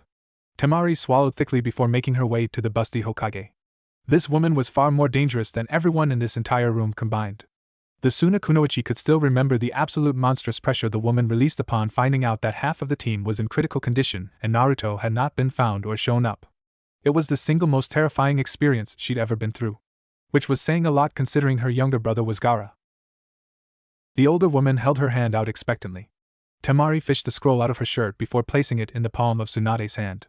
The older blonde continued to stare at Temari for several moments as the Suna Kunoichi wilted under the gaze. The fifth Hokage nodded before prying the scroll apart and reading through the text. The woman's expression became more and more annoyed before she abruptly crumbled the scroll in her hands. Temari cringed at the angered look in the woman's eyes. How in the hell did she even grind the paper to dust like that? What the hell? The woman's fierce gaze found Temari's and she withered at the look. My office. Now. Temari gave a light yelp before sprinting out the room. The fifth Hokage rubbed her temples and gave an annoyed sigh. You're all free to go. All of the gathered shinobi just glanced to one another before wisely deciding to leave. Not one of them was going to even entertain the idea of asking what was in that scroll. She had grinded the paper to dust. With one hand. Do you not understand how insane that is? Not worth the trouble. Not in the slightest. Tsunade began to storm her way to the office. She kicked the door off its hinges, which blasted through the now fixed window that she destroyed several minutes earlier. Temari jumped at the action as she stood on the broken remains of the previous desk, a new one also replacing the one Tsunade broke. Kami, this woman is insane. The busted Hokage stomped to her chair and sat down in a huff. After several seconds, the woman drew in a calming breath and went silent. Her previous ire disappearing instantly. Temari swallowed audibly as she shifted slightly in place. She was dead. Dead. This is where her life would end. A horrendous stain of guts on the carpet of the Hokage's office. Truly a pity. A person silently made their way to the destroyed window of the office and sat in the open space. The male gave a curious blink and decided to just watch the scene. All the while the two blondes never noticing his appearance. The ANBU noticed him but made no move to inform their leader. The woman was irate, not much else to say. Through gritted teeth, Tsunade began to speak. Temari-san. Please try to make me understand. I've no patience today. Speak. The woman's eyes were closed and Temari straightened up.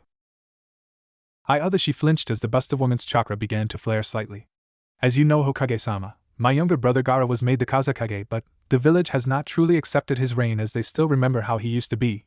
She frowned in frustration after her statement and looked down at the floor, unaware that Tsunade's eyes had opened and now glimmered with sympathy.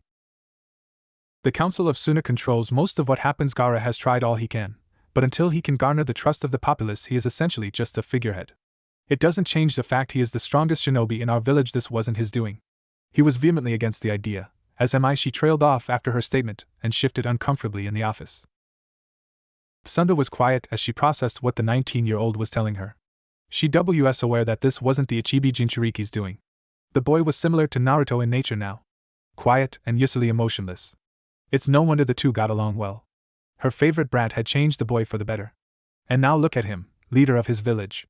And at such a young age as well. Impressive. The older blonde gave a low hum and rested her cheek on the fist of her right hand. Her eyes became half-lidded and she stared directly at Temari, who shifted at the predatory gaze.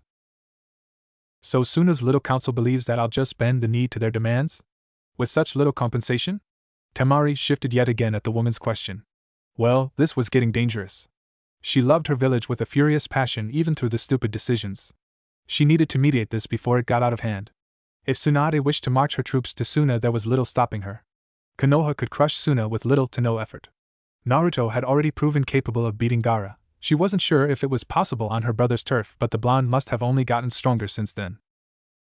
I know that the conditions are not entirely favorable, but the village has little else we can truly offer. Surely there must be something I can do to dash. Tsunade's finger rested on Temari's lips, silencing her. The sandy blonde's eyes widened exponentially at the action. She hadn't seen the woman even move from her seat. The Hokage was staring at her with a far more gentle expression on her beautiful face. You do not have to do anything. I don't look like it, but I've been around for a while. I know how this shit works. A marriage contract binding our villages together is absolutely out of the question.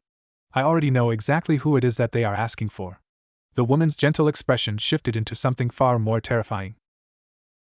Naruto is the single most important person in my life aside from Shizune. And while I have nothing against you personally, Naruto isn't some little shogi piece that I throw around haphazardly. You tell your little council that if they push the issue I will come down there myself. Do I make myself clear?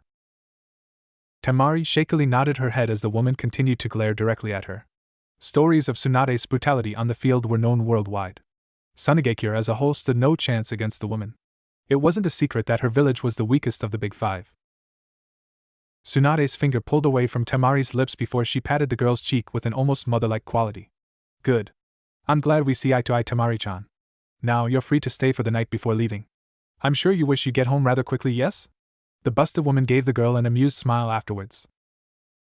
The gesture was incredibly annoying to the Suna Kunoichi, but she dare not voice it. Yes, Hokage-sama. The reply was stiff, and her eyebrow began to twitch as the older blonde continued her cheek pats for several more moments. Tsunade finally let off her amusement, and gave the girl a small nod before sitting at her desk again. Nico.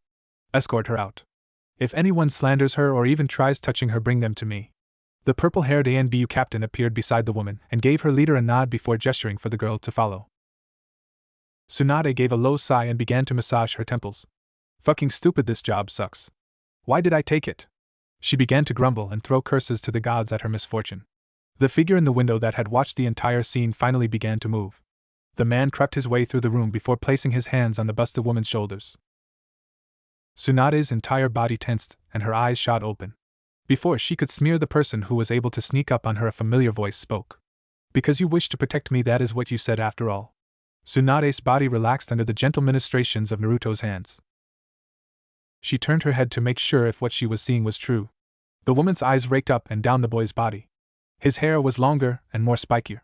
His face thinning up and his height had skyrocketed. Kami, he must be almost 2 heads taller than her now. He looked good in white. She'd thank Jiraiya later for finally being able to convince him that black wasn't the only color a shinobi could wear. The busted woman relaxed in her chair and closed her eyes. When did you get here? Better yet, why? You're not due back for another 6 months, she trailed off with a sigh as his hands worked their magic. The Jinchuriki blinked as he massaged the tense and knotted muscles of his aunt. She was wound tight. The boy's eyes glanced at the mountain of paperwork that remained untouched. Seemed she still cared not for the village's proposals. Jiraiya-sensei has taught me all he could. I saw no reason to continue the journey. He began to dig his thumbs into her back as she gave a low moan. We ran into 2 members of the Akatsuki. He stated rather offhandedly. Tsunade immediately broke the massage and stood up from her chair as she inspected the boy's body like a worried mother. The boy didn't react as he let her check every major organ and artery of his body. Where was Jiraiya? Are you hurt? Did you sustain any injuries? Who were they? How many? Are you okay? The questions rapidly spewed from her mouth as she busied herself with checking the boy's abdomen and cheeked. He was with me. I'm not hurt. I did not get injured. Itachi Uchiha and Kisame Hashigaki. 2. I am content. The blonde answered each question that was asked of him. The busted beauty stopped her search after his statement and stared into his eyes. His head was tilted to the side like a curious puppy as he stared back at her. She finally managed to get a good look at her favorite shinobi.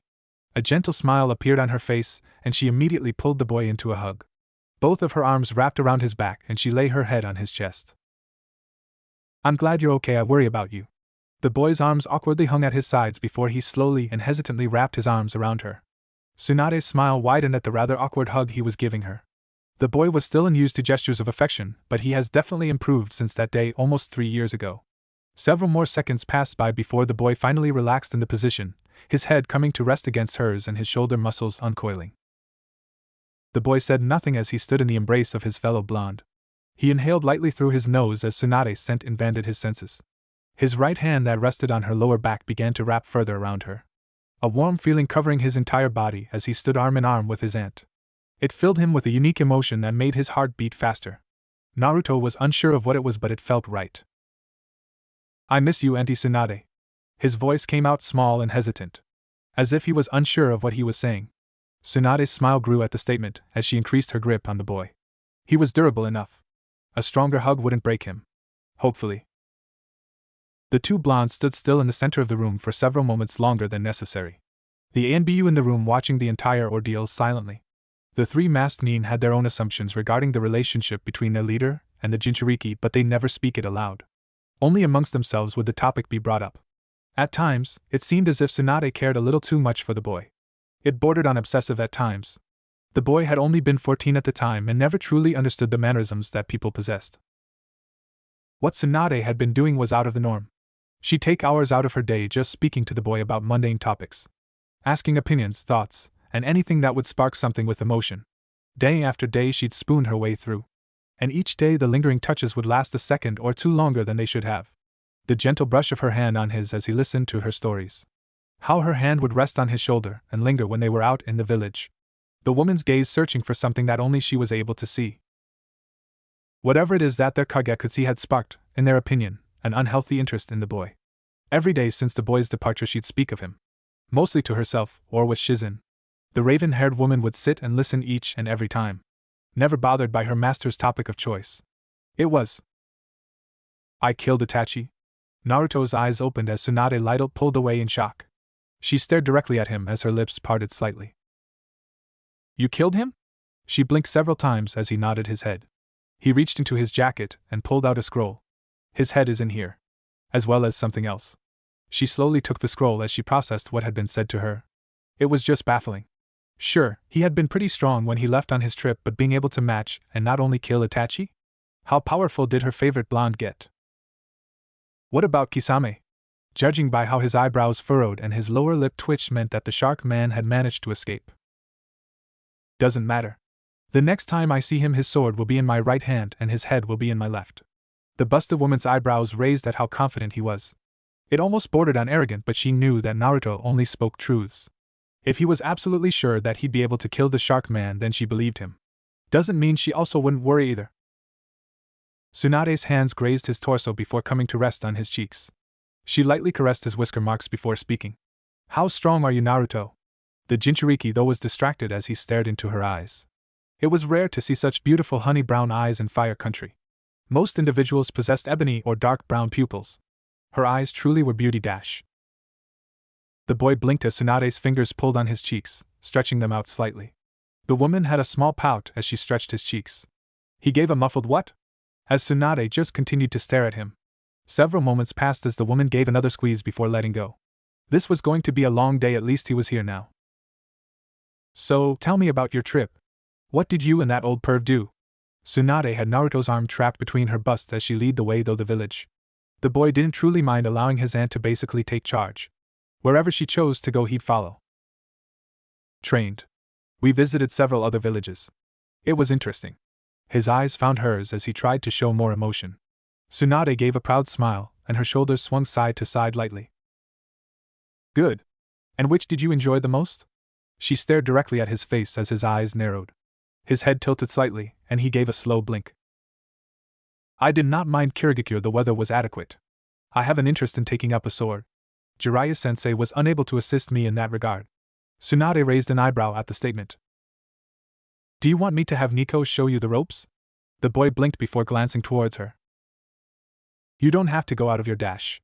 He was cut off as Tsunade placed her index finger on his lips. Her face was stern as she gazed into his eyes. Yes or no? The boy didn't verbally respond and instead just nodded his head at the question. The busted beauty continued to stare for several more seconds before smiling and giving a satisfied nod. Good. Nico, the blonde shouted. Draft up a training regime after I test his combat abilities. There was no verbal response, but the woman knew that Nico was listening. If not, she'd be punted across the village. Favorite ANBU member or not, everyone was equal. The villagers and shinobi alike gave a wide berth as the two blondes made their way through Konoha's main road. While they may have hated the boy when he was younger, they now feared him. Even after he had practically saved the village from a rampaging Bijou, their opinions remained the same. Naruto's expression began to shift into one of annoyance as he sensed the negative emotions. This village reeked of sorrow, hate, and anger. He didn't miss this village at all. There were few people in Konoha that he actually tolerated. He most certainly could count them on both hands. Though a vast majority of the populace he was indifferent towards. He didn't care if they lived or died. Tsunade noticed his growing irritation and shifted his entrapped arm. The boy opened his eyes and glanced at her in confusion. Come on. I'm taking you out to eat. You and Jiraiya got here late. I'm sure you're hungry. The boy just nodded his head as the assertive woman continued to tug him along at her own leisure. Afterwards, I'll have one of my personal ANBU members go and fetch your former classmates. Kakashi has been wishing to hear of your progress. She glanced at him out the corner of his eye to see if she could spot any minute shifts. The only thing she noticed was one of his eyebrows raising. I find that acceptable. I assume he has continued to up his training? He glanced at her with furrowed eyebrows. The woman just smiled with a small dip of her head. She was aware that the boy didn't mind Kakashi's presence. The Sharingan wielder had been under strict order to maintain his distance from the blonde. Which the man never truly did. What Naruto asked was usually answered in vague ways as to not stir the ANBU that would frequently overlook their interactions. So for that, he got bonus points in her book. The blonde closed his eyes as Tsunade led him to their destination. Several minutes passed by before the woman eventually came to a stop. Naruto slowly opened his eyes and his eyebrows raised at where his aunt had chosen to eat. Ichiraku's? The woman had a small grin as her other arm flourished in the air. Tada! Ramen! The boy just glanced at her before nodding his head. This is acceptable. Tsunade frowned in annoyance before dragging him inside the establishment. It had been Kushina and Minato's favorite restaurant. At least that's what Jiraiya told her. When she was brought back to Konoha, the first thing she chose to do was take the boy there and eat. The food was actually pretty good. Ramen wasn't her first choice when it came to dining, but it definitely wasn't disappointing. The two blondes sat at the center seats of the small family-owned business. Tsunade let go of the boy's arm as she swiveled in her seat to face him. The woman rested her arm on the counter as her cheek rested against her enclosed fist. Susu, did you get me any gifts? You have missed my birthday twice after all. A sly smile adorned on her beautiful face. The boy's eyes finally sparkled with an emotion and his head turned towards her, and he gave her a nod. The boy reached into his jacket and pulled out a tiny black box. Tsunade's lips parted slightly at the decorative box. The design was absolutely gorgeous. Adorned with intricate gold streaks that meshed beautifully with the ebony color. It was designed to look like waves crashing against the shore. Since you gave me the Shodame's necklace all those years ago, it only seemed logical to get you one. His voice tampered off as his eyes glanced at the box, avoiding eye contact. Tsunade wanted to squeal. It was so cute. He was being bashful. Another step in the right direction. Judging by how intricate and beautiful the box was, she could only guess how much he spent on it. It's beautiful, Naruto. She gently grasped the small box from the boy and cradled it in her hands. He wet his lips as his foot began to bounce against his stool while his fingers began to tap on the counter. I bought it in Kirigakure. It cost almo. The senju hushed the boy from speaking. She didn't care how pricey it was. The price is irrelevant. You went out of your way to give me a gift. That's all that matters. The boy glanced at her silently before shifting in his seat uncomfortably. Tsunade opened the box and her eyes widened at the jewel that glistened under the light of the small restaurant. A lime green peridot in the shape of the Uzumaki clan's symbol with a gold chain piecing it together. Each individual link in the chain was crafted in the shape of an infinity symbol. Her eyes could also make out small engravings around the jewel, but she couldn't quite understand what they meant. Were they seals of some sort? They looked vaguely familiar. He got me a jewel with my birthstone. Her smile softened as a lone tear threatened to fall from her eye. She gently took the beautiful necklace out of the box and held it between her hands. It was so beautiful. The amount of work and craftsmanship that had to go into making this must have cost him so much. It is to your liking, yes? Naruto's voice came out uncertainly. She looked on the verge of tears. Did he make a mistake? Was it the wrong choice?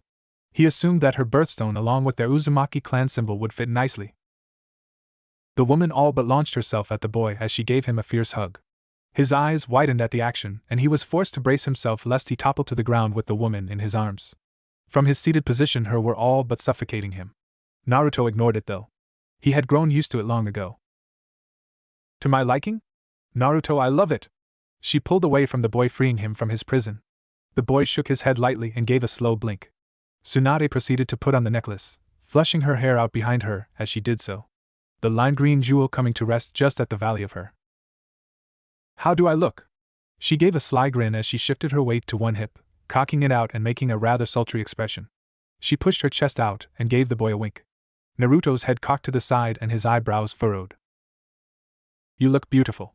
Like Aque's Auntie Tsunade. The woman's flirty smile faltered for a second before it softened.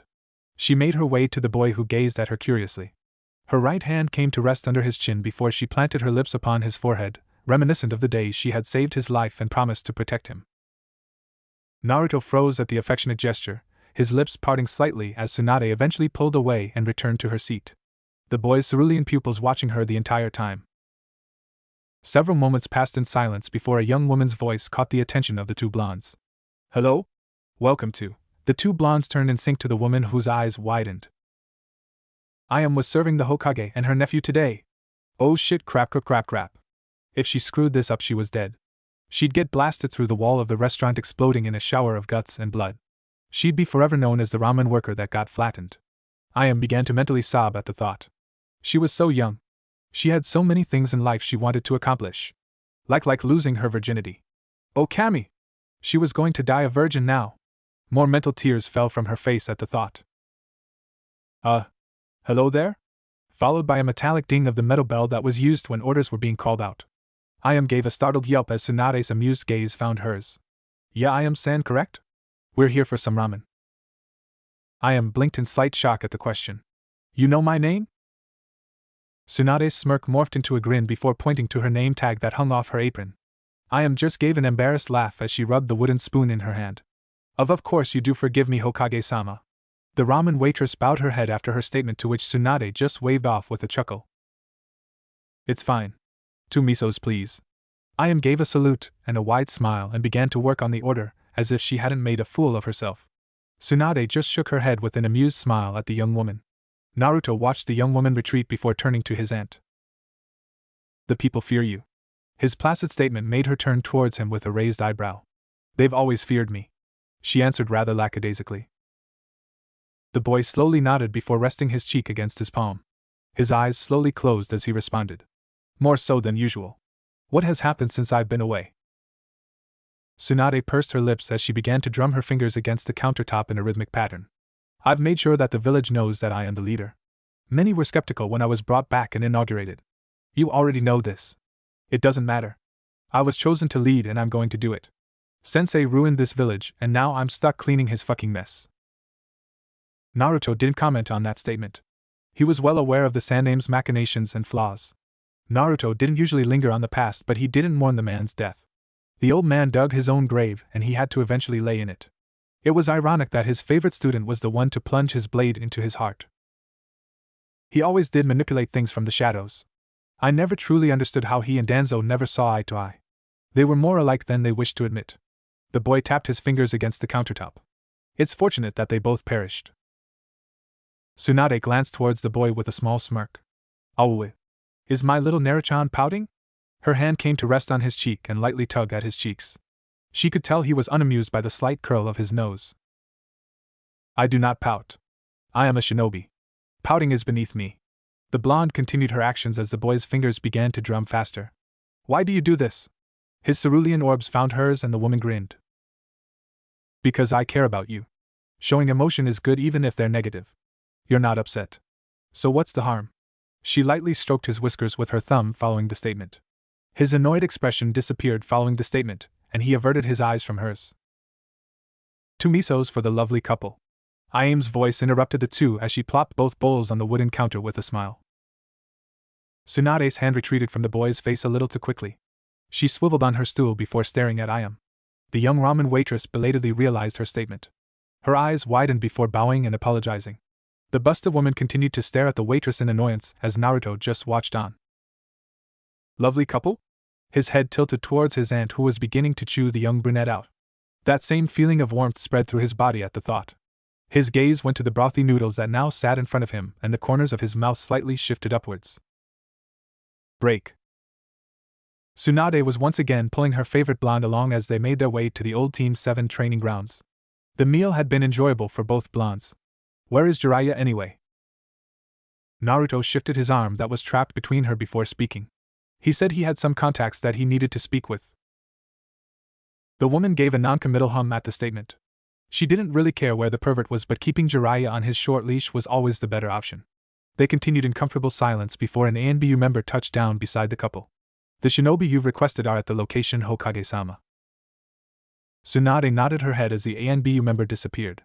It took several more minutes before both individuals broke through the foliage that covered the clearing. There were multiple shinobi present in the clearing. Some were congregated together speaking with one another while others were laying on the ground looking up at the sky.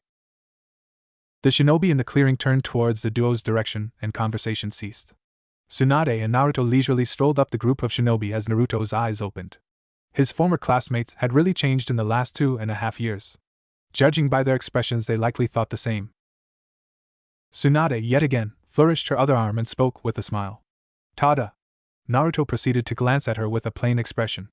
Normally, when presenting a gift, it is supposed to instill some type of pleasure. Naruto trailed off afterwards, at which the entire gathering sweat dropped. The blonde beauty chuckled at his response and pulled him forward to greet the other shinobi. The Jinchuriki gave a low sigh at her actions. He was indifferent to many of the ones here. The only people he would prefer to go out of his way to speak with in the clearing were Kakashi, Shizen, Enko, Shino, Niji, Shikamaru, and Hinata.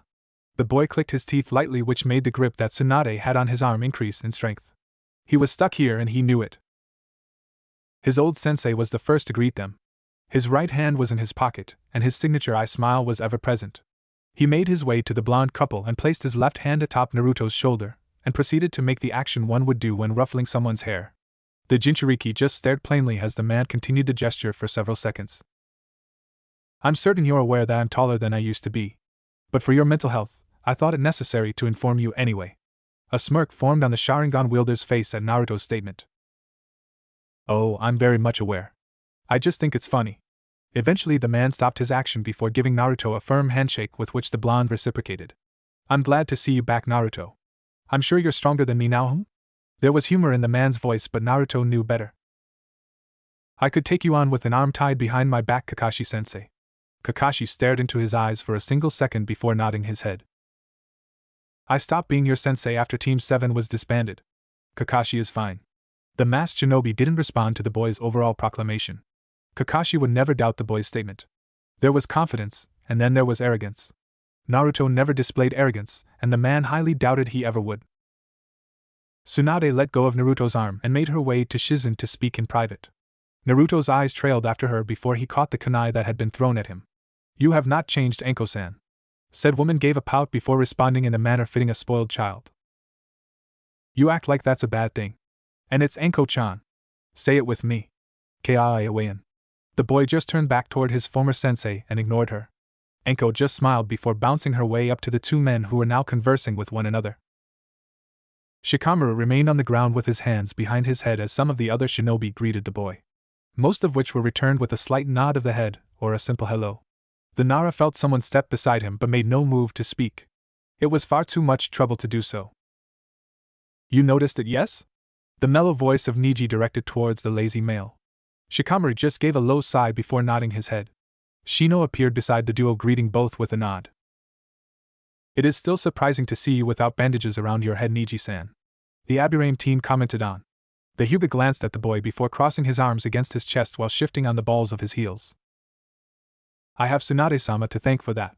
Abolishing the Hyuga's birdcage seal, I now feel like a true free man. I will lay my life on the line when she asks. My loyalty to her transcends the Hyuga clan's interests. Shino did not comment on the boy's statement, but he did give a nod to the older boy. The three males stood/laid in silence as the greetings came to a slow end. The Jinchuriki began to make his way to the three boys who he could call his friends. You three haven't changed much. He glanced at each with a slight raise of his eyebrow. Shikamaru gave him an annoyed grunt but didn't speak. Niji gave the boy a small smile with a nod of his head, with Shino giving the boy a nod as well. Naruto glanced around slightly before pocketing his hands and closing his eyes. It does not surprise me that Haruno-san isn't here. The blonde shrugged before continuing. Where is Lee-san and Tenten-san? They were sent on a mission with Kurenai-san. Teammate has a new sensei. The Hyuga gestured with a head tilt towards the trench coat wearing woman. Enko-san leads them now. I've also been promoted to Jonin. Congratulations. I assume you're the only one then? His gaze swept through the clearing before focusing back on the pale-eyed teen. Niji gave an affirmative nod at the question, to which Naruto just hummed at. We're all actually Chunin now, Whiskers. A feminine voice stated. The female wrapped her arm around Naruto's shoulders before leaning on him. You've gotten tall as hell. Naruto glanced at Ino before sighing. You dress like Enko-san now. The blonde teen just gave the boy a toothy grin following his statement.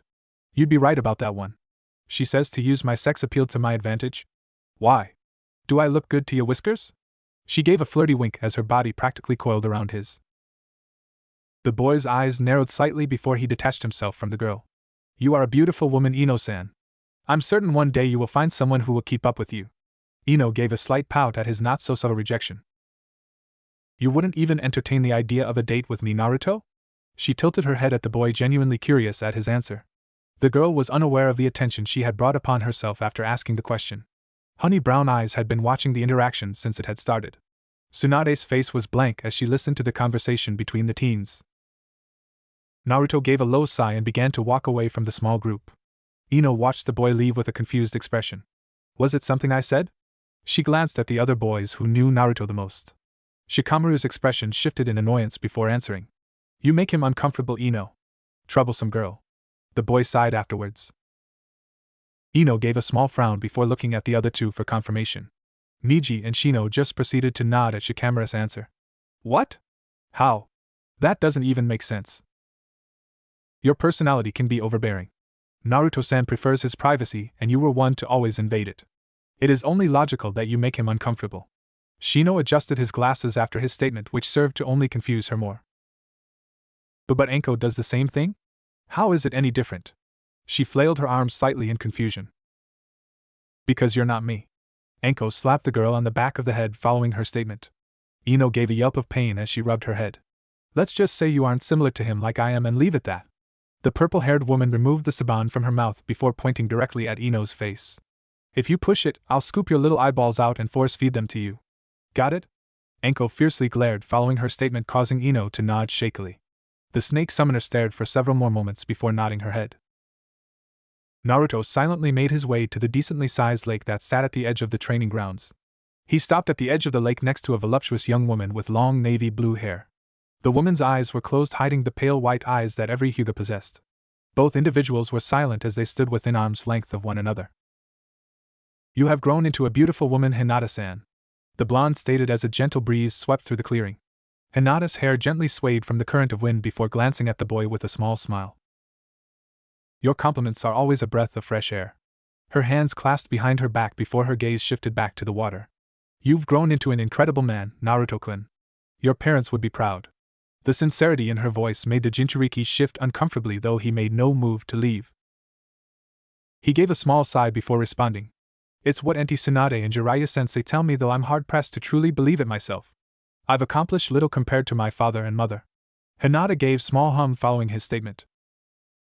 You became a Chunin after 6 months of being an active duty shinobi, would have dominated the entire Chunin exams finals had it not been for the invasion, single-handedly beat the Ichibi Jinchuriki after he transformed and mortally wounded Orochimaru's right-hand man. The girl gave a sly smile before continuing. You sell yourself short. You've done things that most shinobi couldn't achieve in their entire lifetime. All in 1 year, no less. I'm sure you've done even more during your trip with Jiraiya-sama. The beautiful woman placed a comforting hand on Naruto's shoulder as she continued her speech. You need to stop comparing yourself to your father. He was an incredibly talented man, but so are you, Naruto-kun. She gave a soft smile before removing her hand. The Hyuga began to walk away as she gave one last statement to the blonde.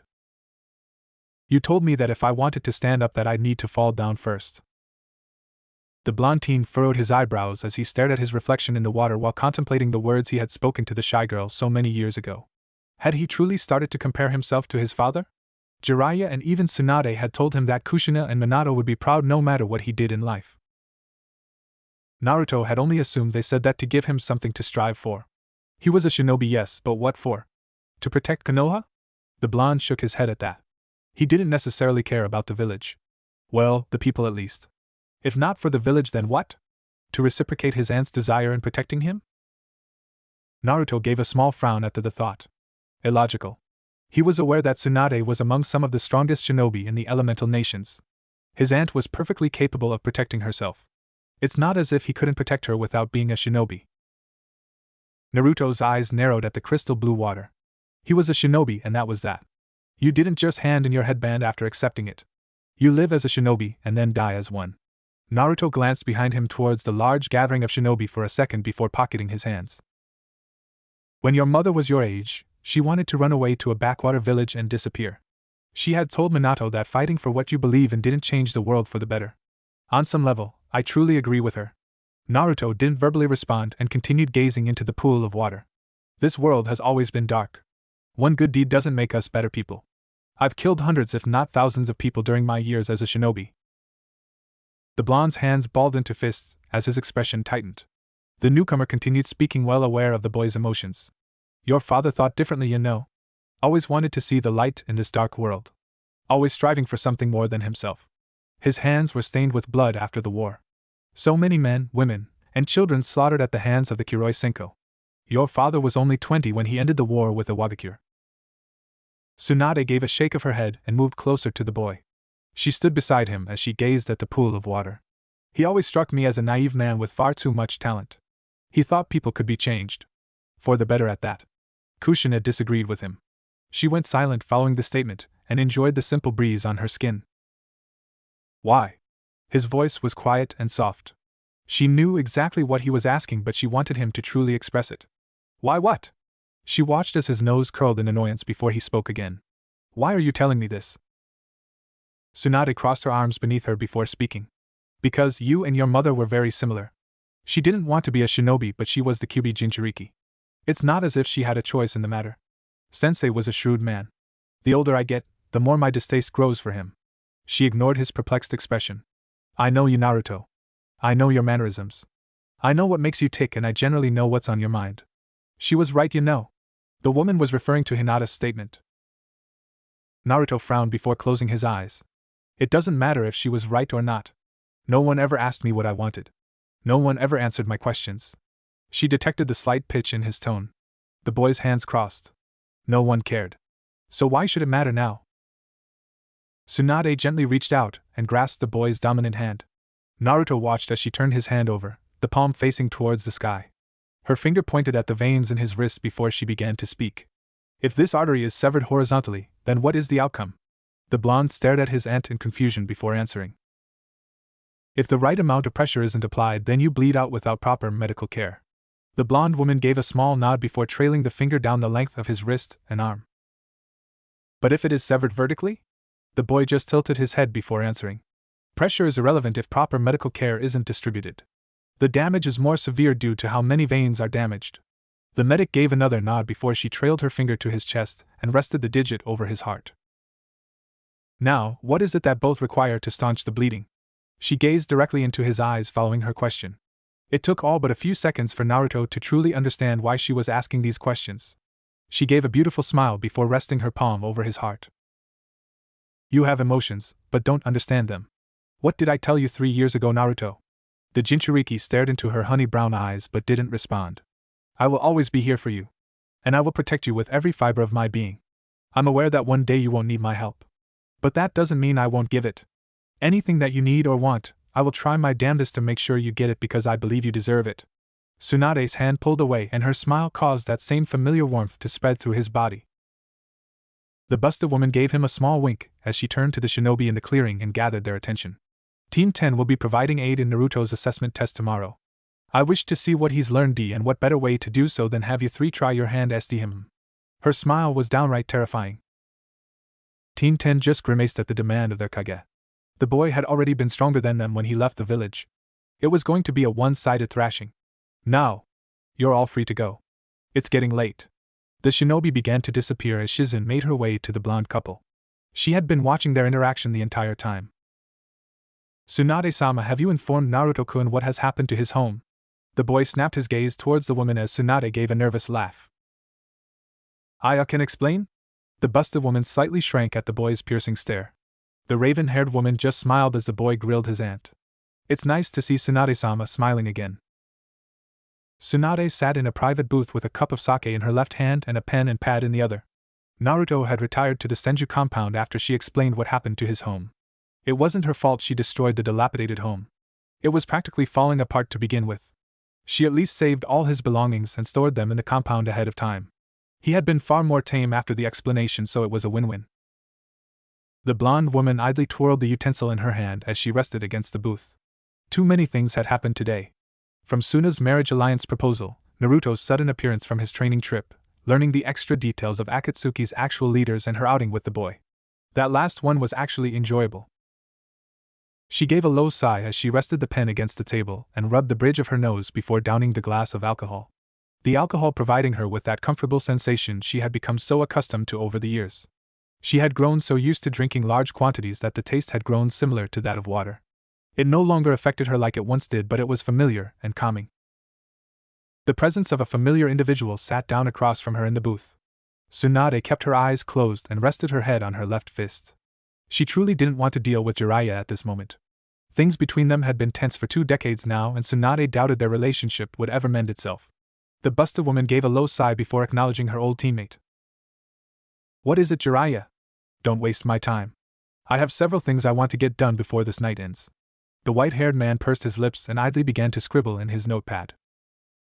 I'm sure you do. The statement caused Tsunade's jaw to clench, and she slowly opened her eyes.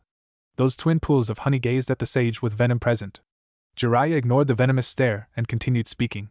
The brat told you what happened? The blonde continued her feast glare before responding curtly. Yes.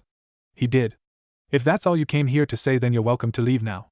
Jiraiya continued to scribble into his pad, contemplating his next words. The man's eyes narrowed slightly before speaking. You know, he began searchingly. When I was younger, I had my fair share of run-ins with older women. Tsunade's head began to tilt as her eyes narrowed to tiny slits. It was always an interesting experience. Tsunade's response was quiet as she gazed at the sage. If I were you, I'd choose my next words very, very, very carefully. The woman's head slowly left her fisted hand before she placed them gently on the table. Jiraiya almost seemed to end the entire discussion altogether. Several seconds went by in silence before he bulldozed through. They were usually just flings and dash. The man never finished his sentence as the entire table was crushed by Tsunade's palm. The shards and splinters of wood rocketing out in the bar. Several shinobi and other patrons shielded their faces as the sharp pieces of wood assaulted them. Who do you think you are, Jiraiya? Tsunade's eyes slowly met his as her anger began to boil over. I'm not going to sit here and be judged about my personal life by someone like you. The blonde slowly stood up and crossed her arms together as her glare became ferocious. You had your chance 20 years ago, and like always, you fucking blew it. You don't get to be bitter. You don't get to be angry. You don't have the right to judge me. Jiraiya's fist slowly clenched at the words before responding harshly. I did what I believed was best for us. Tsunade's arms unraveled themselves as she gave an incredulous laugh. That's just it, Jiraiya. It's always about you. You're selfish. Everything you've ever done in your life was for you and you only.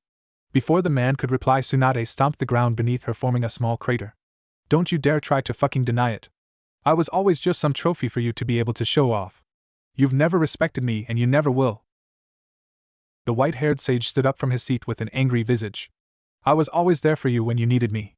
You always make me out to look like a bad guy. Why do you continue to hate me? Tsunade clenched her fists in anger as she tried to calm herself down. She so badly wanted to grind his body into the ground and stomp on his ribs. But she willed herself to physically calm down. It would do her no good to attack Naruto's mentor. Tsunade's angry visage disappeared as she inhaled deeply. Her hands unclenched and a bitter smile formed on her face. Jiraiya, I ran out of hate after Nawaki was killed. You need to grow up. We're not kids anymore. What we had is gone, and it's never coming back. I've moved on and I'm finally happy again. The only thing keeping me from crushing your skull with my bare hands is the fact that he would be upset. The woman's bitter smile disappeared and a small frown marred her face. You don't get to choose what you think is best for me. Move on, Jiraiya. The blonde woman disappeared immediately after as the entire bar sat in shocked silence. The white-haired sage stared at the ground bitterly before he too disappeared after several seconds. Break. Naruto sat in the room that Tsunade had prepared for him with Itachi's Akatsuki ring in his hand. His blue eyes inspected every inch of the ring as he took notice of the several unique seals that adorned the item. It was the work of a master. Truly incredible work indeed. Only an Uzumaki would be able to create such a complex design. The blonde inspected the ring for several more moments before he felt a pull on his chakra. He blinked slowly and noticed that he was surrounded by several projections of other individuals. He slowly stood up as every single pair of eyes locked onto him. Naruto's gaze met each and every single stare before settling on the man who possessed the unique Dijutsu. It seemed the ring was a way of communicating with the other members. If he understood the seals correctly, then there was someone here whose chakra they all connected to. Naruto was no gambler like his aunt, but he'd take a bet on it being the man with a Rinnegan. He recognized almost every single person in the room. The only individuals he didn't recognize was the Rinnegan wielder, the woman who stood behind him, and the man with the spiral mask. He couldn't see if the man had the Sharingan, so he was unsure if this was the Tobi that Itachi spoke of. It appears that Itachi is in fact dead. Naruto's cerulean pupils left the leaders before settling on the woman who stood behind the man. She possessed an incredibly unique eye color as her stoic gaze met his. Naruto's hands found their way into his pockets before he finally acknowledged the leader's statement. Jiraiya-sensei had informed me of his time during the Second Shinobi War. How he stayed in Amigakure and taught 3 orphans how to survive on their own. It is an interesting story, one he would tell many times. Naruto's gaze continued to bore into Konan as he continued his speech. He told me he taught a boy who possessed the legendary eyes of the Sage of 6 Paths, the Rinnegan. A young red-haired boy with a timid personality. Despite Konan's stoic gaze, she was becoming unnerved by the boy's stare and his words. It reminded her far too much of Nagato's puppets. There was little, if any, emotion in those blue orbs. The boy also knew far too much information already, it would seem. But you are clearly not that little boy. Sensei said that the 3 orphans died. A young boy with orange hair and a young girl with lavender hair, Yahiko, Konan, and Nagato. It could be a coincidence after all. But we are shinobi. We do not believe in coincidences. The puppet of Yahiko gave a small, nearly unnoticeable frown as he stared at the Kyuubi Jinchuriki. Your words mean little to me. I am God. Your death will usher in a new era of peace. Naruto's face shifted to one of annoyance, as his gaze remained on the only woman in the Akatsuki. So much power in a man with foolish ideas. Peace? In our world? Do you truly believe in those words? Konan's mouth shifted into a small frown after the boy's words. It doesn't matter if I truly believe them or not. I have the power to shift the world and I will do so. Collecting the bija is the first step. Naruto's eyes finally left Konan's before settling on Pain. If a man says something enough times, he will start to believe it. You mistake me for a simple man. I am God. Naruto shook his head with an annoyed frown before replying. The only thing special about you is those eyes. Without them you are nothing. Pain narrowed his eyes at the boy as his head tilted. I will come for you personally, Kyuubi Jinchuriki. Naruto's hands came out of his pockets as he turned them palm side up. You will die doing so. Just like Itachi did. After I kill you, Amigakure is next. The strong thrive and the weak perish. The boy's astral projection began to disappear after his words as the puppet of Yahiko frowned. Itachi was an important member of the group, and with his death, there was going to be issues. Nagato needed to push their plans ahead of schedule. The Kyuubi Jinchuriki was another factor. But the man was confident that he'd be able to deal with the boy. After all, he was Pain, the god of aim. Naruto slowly blinked as he found himself back in his room at the Senju compound.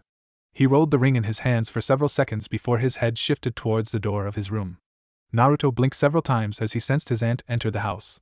Several moments of seemingly silence passed before his eyes narrowed. The blonde sealed the ring away before making his way towards Tsunade. Something was wrong. He could sense it.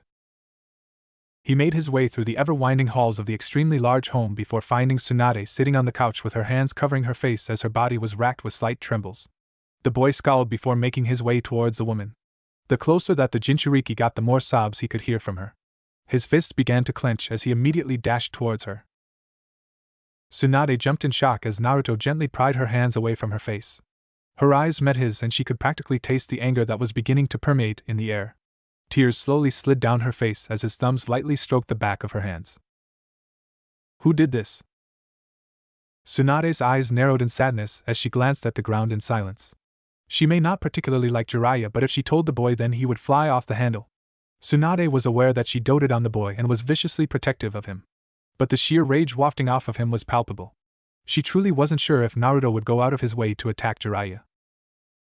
It doesn't matter, she gave a small sniff before continuing. You don't need to get involved. Naruto continued to stare at the woman for several seconds as he idly stroked the woman's hands. There was only several specific things that would ever make the woman crack like this. Reminiscing on Dan and Iwaki were one of them, but she disproved that due to her statement. Ruling that out meant it was either something with Shizen or Jiraiya, and considering he spoke with Shizen a short while ago before the woman retired to her own room. Sensei needs to learn exactly what respect is. His hands detached themselves from hers as he began to leave to go have a talk with Jiraiya. Before the boy could take 2 steps away, Tsunade grabbed a hold of his hand, stopping him. The boy furrowed his eyebrows in confusion before glancing at his aunt. Why are you stopping me?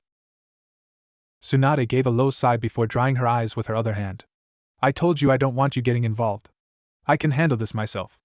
The boy just continued to stare at her with a blank face even as she soothingly stroked his hand. I already told Sensei how I felt about his actions regarding you. The woman frowned before sighing softly. It seemed she'd have to do this the hard way. Her face hardened before she stared directly into the boy's cerulean pupils. Naruto. What did I just say? The boy blinked slowly as a frown formed on his face. You will not get involved. I do not want you getting involved.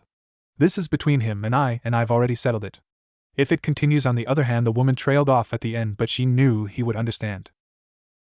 She could tell he was getting frustrated due to his fingers curling under her hand and how his nose pulled back slightly.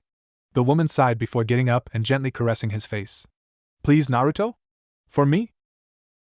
The boy averted his gaze from hers as his shoulders uncoiled. He stared at the ground in annoyance for several seconds before responding. If that is what you wish. Tsunade pursed her lips before a small, teasing smile framed her visage. Is my little Naruto pouting? I thought you were a shinobi and you didn't pout. The woman's hand began to pat his cheek like a mother would do to their child. Her smile grew larger as his nose curled even more at the gesture and statement. She continued to do the annoying gesture, knowing that he would crack eventually.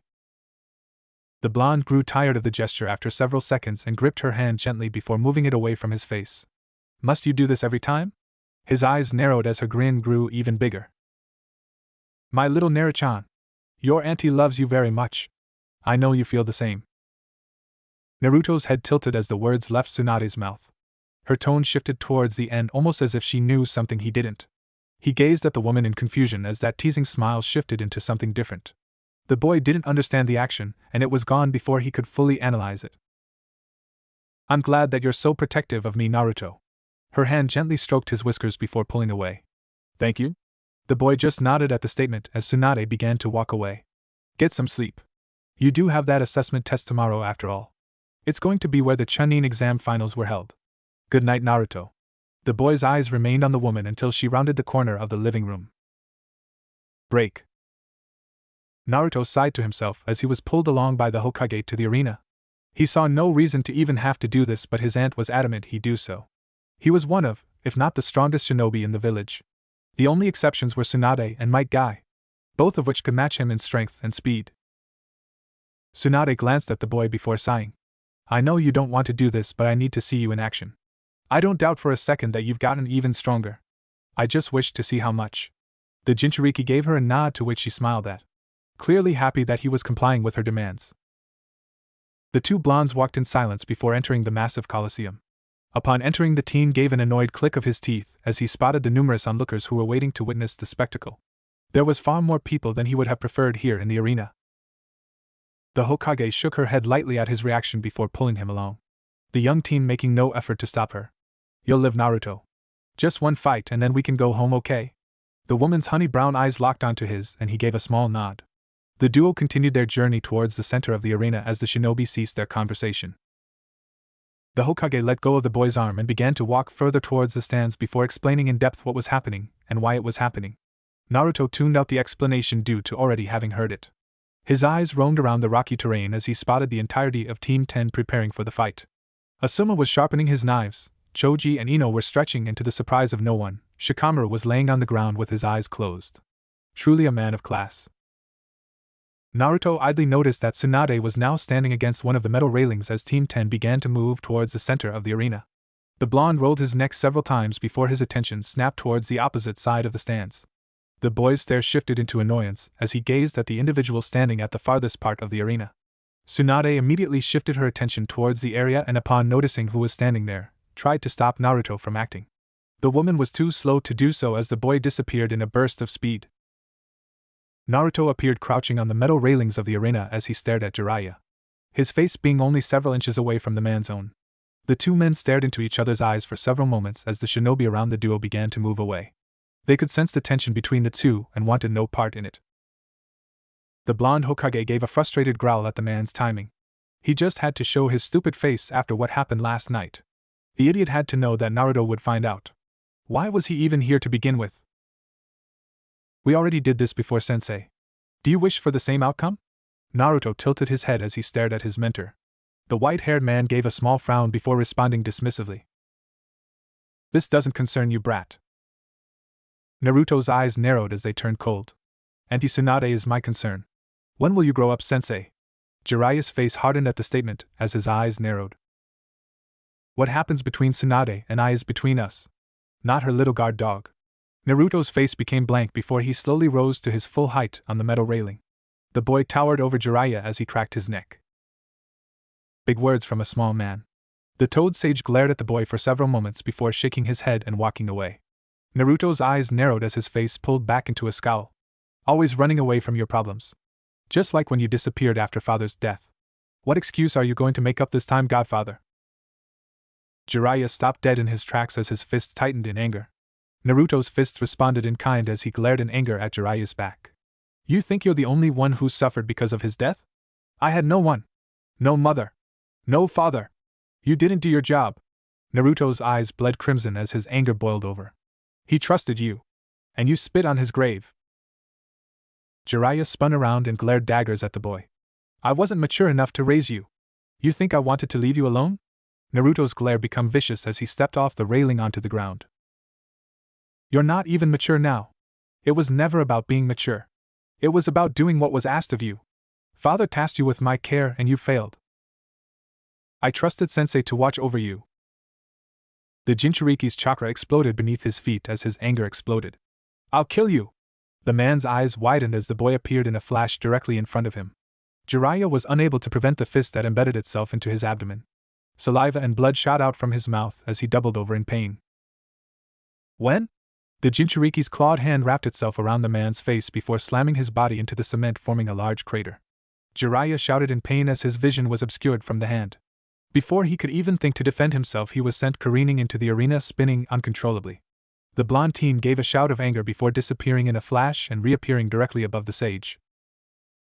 Jiraiya tried for a hasty defense but was unsuccessful as the boy's boot connected with his face. The man rocketed towards the ground from the kick as a large explosion of dust kicked up from the attack. Tsunade grit her teeth as she ripped off her green haori. Naruto was going to kill the man if she didn't stop him. Guy. Kakashi. On me. He's going to kill him if we don't intervene. Kakashi and Guy sped towards Tsunade as she leaped over the railing and dashed towards Naruto and Jiraiya. Make sure you take this serious. He's liable to cause severe damage. The statement caused both men to glance at each other before nodding. Kakashi pulled his headband up, revealing his matured Sharingan as Guy opened the fifth gate. Guy immediately appeared before Naruto as he blocked the kick that was heading towards Jiraiya's skull. The sheer strength from the kick being blocked made Guy give a low grunt. The two men locked eyes for a split second before Guy was forced to duck from an attack from behind by one of the boy's clones. The taijutsu user dispatched the clone with a roundhouse but was unable to prevent the boy from kicking Jiraiya into the arena's wall. The Toad Sage coughed up blood as his back impacted the wall, forming a giant human-sized hole. The man collapsed onto the ground with a small grunt as he struggled to raise himself to one knee. Naruto's vision was obstructed as Guy stood in his direct field of view. The blonde snarled as his muscles began to coil. Move! Before I make you. Might Guy frowned before settling in his Goken stance. I cannot, Naruto-kun.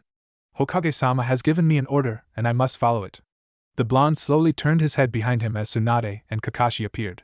His mouth began to pull back, revealing his sharpened canines, and his fingers curled in agitation. Why? Why do you protect him still? Tsunade frowned in sadness at the look of frustration etched on the boy's face. The look of betrayal that shone in his eyes made her stomach churn. He was hurting. Tsunade subtlety ordered Guy, Kakashi and the surrounding ANBU to stand down. She exhaled a low breath before slowly and calmly walking towards the boy. She raised her hands towards the boy as her palms rested towards the sky. "Oh Naruto-kun, I'm not protecting him." Her voice took on a soothing tone as her honey brown eyes met his blood-red ones. "But you'll kill him if I don't step in. I know that you're hurting Naruto-kun." His slitted pupils found the ground as his mouth pulled back in a grimace. "Jiraiya should have been there for you, I should have been here." The woman was within arm's reach of the boy before she gently took his hand in hers. Her eyes narrowed in sadness as tears dripped down the boy's face. Killing him won't relieve that pain. Her other hand came to rest on the back of his head as she gently stroked the mane of spiky hair. Tsunade gently guided his head towards her as she whispered into his ear. Kakashi took note of how quickly the boy calmed down after the woman's whisper. He was unsure of what was said, but it accomplished the woman's goal. Kakashi glanced towards Jiraiya, who was now sitting on the ground with his back resting against the wall of the Colosseum. The man's face was contorted in a grimace as he gave a low wheeze. Tsunade's gaze found Jiraiya's, and she gave a vicious glare at the man. He shouldn't even have been here in the first place. The blonde was unsure how Naruto had been able to keep his anger at bay when in constant contact with the man. She should have followed her gut when deciding how to proceed with Naruto's training. Her eyes shifted towards the boy as his face rested in the crook of her neck. She gave another gentle stroke of his hair before speaking soothingly to him. "Come on. Let's go home." The boy didn't verbally respond but gave a slight tilt of the head from his position. Her eyes softened at the gesture before making a small gesture with her pinky. Nico immediately touched down beside the woman on one knee as Tsunade spoke in a quiet tone towards the woman. "I'm done for the day. Any meetings I have are postponed. Get everyone out of here." Nico gave a short nod as she proceeded to leave to do her task. Though before she could leave, the Hokage stopped her with a raised palm. "Jiraiya isn't to leave." Nico was quiet for several seconds before speaking. "If he proceeds to leave anyway?" Tsunade's eyes hardened at the question before responding. "Hunt him down." Nico gave a short nod before disappearing with her ANBU squad in tow. Tsunade narrowed her eyes before gently gripping the blonde in her arms and disappearing. "Why are you stopping me?" Crimson eyes with 3 tomos glared with unrestrained anger into a set of cerulean orbs that shone with indifference. "My mission is to bring you back to the village." Naruto stood on the head of Madara Uchiha's statue with his arms crossed. His former teammate stood atop Hashirama Senju's statue. Sasuke grit his teeth in anger before slowly exhaling. "Why try to bring me back? This village has done nothing but hold me back. You of all people should know this feeling." The blonde Jinchuriki shrugged his shoulders uncaringly before responding. "It doesn't matter. Auntie Tsunade tasked me with your return and I shall do so." The Uchiha sneered at the boy before lightning formed in his left hand. The sound of 1,000 birds resonating from his hand. "Everything you do is for that woman. Does she even know about your feelings?" The Uzumaki's stare became harsh as a Rasengan began to form in the palm of his hand. "It doesn't matter." Sasuke gave a cruel grin before taunting Naruto. "She'll never return your feelings. You do realize she's 3 times your age, right? A sad little boy with no one but his aunt." The boy's chakra exploded around him as a vicious glare erupted on his face. "It seems like I'm going to fail my mission. You won't be coming back to Konoha alive." The raven-haired teen sneered before responding. "We'll see who lives after this." The 2 teens rocketed towards one another before clashing with their jutsus. Chidori. Rasengan. Dull, cerulean orbs stared at the hundreds upon hundreds of homes, buildings, and establishments that made Konoha the mighty village it was. Several people merrily conversed with one another as they went about their daily routines, oblivious to the true dangers that lurked beyond the giant gates of the village. The people of Konoha were complacent in their lives, confident that should trouble ever rear its face that their beloved protectors would do their jobs. Overconfidence is a slow and insidious killer. Shinobi of Konoha were often arrogant in their belief that they were the top of the food chain in the elemental nations. And they'd be correct in a sense. Konoha was powerful because it boasted powerful shinobi, which in turn meant that should a powerful shinobi defect from their village, a serious problem would occur. Konoha was responsible for some of the worst tragedies in the elemental nations. Danzo Shimura and Orochimaru being 2 of the instigators for several wars, scandals, and just outright acts of terrorism in the nations.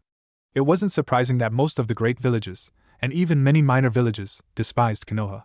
Even now, Konoha was still standing atop the hierarchy of power. They possessed 2 of the Sannin, the Kyuubi Jinchuriki, and countless feared jonins across the elemental nations. Konoha had truly been a curse in the making. Hashirama Senju and Madara Uchiha believed they could unite as one and coexist peacefully. A nice sentiment to be sure, but it was truly a foolish endeavor. Naruto had never understood the finer details in life. What was there to do other than train and grow stronger? To stand atop others and bend the world to his heel. Power was logic in this broken world. If you didn't have power, you didn't get to weigh in on your opinions and beliefs. Naruto was a pragmatic individual. He had to be. He didn't understand what happiness truly was. He couldn't rely on his emotions and was therefore forced to rely on his intelligence. Emotions caused pain and logic dictated reason. Naruto believed he was superior to everyone else because he is superior. Who would be his equal in this world? He had already toppled one of the strongest shinobi to ever come out of Konoha. Who would challenge him? Who could provide that rush of adrenaline that fueled his blood? Who? The boy never truly boasted Konoha's ideals and beliefs either, opting to dismiss the history of Konoha and its traditions. He never wore the headband on his body either. A headband that depicted your loyalty to your village was incredibly important to shinobi. It showed your love for your home. But Naruto didn't love this village. The exact opposite, actually. He hated it. Despised it. If it fell tomorrow, he'd feel nothing, as if he would feel anything other than apathy or anger. In the first place, the majority of this village spit on his parents' sacrifice. He had to suffer for an action he didn't commit? Idiocy. Konoha had changed for the better under his aunt's reign, but it didn't change the overall vibe that the village gave off. Peaceful? Happiness? Joy? Naruto's head shook slightly at the thought. What was the feeling of happiness? His aunt had tried to explain it to him, but it just never truly made sense. How was he supposed to determine the value of happiness when stuck in a cesspool of self-loathing individuals who thought torturing a child was their only option for comfort? This village was the epitome of sorrow and rage. Hate and fear hid behind a facade of happiness and serenity in this village. Was Naruto loyal to Konoha? He was loyal to Tsunade. She was the Hokage, and therefore logic dictates he was loyal to Konoha. But would Naruto act on his own free will to benefit Konoha for the better? Absolutely not. He didn't kill Itachi because the man was a rogue nin of the village. He was killed because he was a direct threat to himself as well as Tsunade. The entirety of the Akatsuki were a direct threat to the both of them. Which is why he was going to crush them beneath his feet. Naruto tilted his head as a gentle breeze swept through his unruly mane of spiky hair. He acknowledged the other individual who now stood beside him just slightly out of reach but made no move to interact with them. It had been several weeks since his rather explosive reaction on his second day of returning to Konoha. He had made sure to avoid Jiraiya due to the sheer anger that would ignite from deep within him.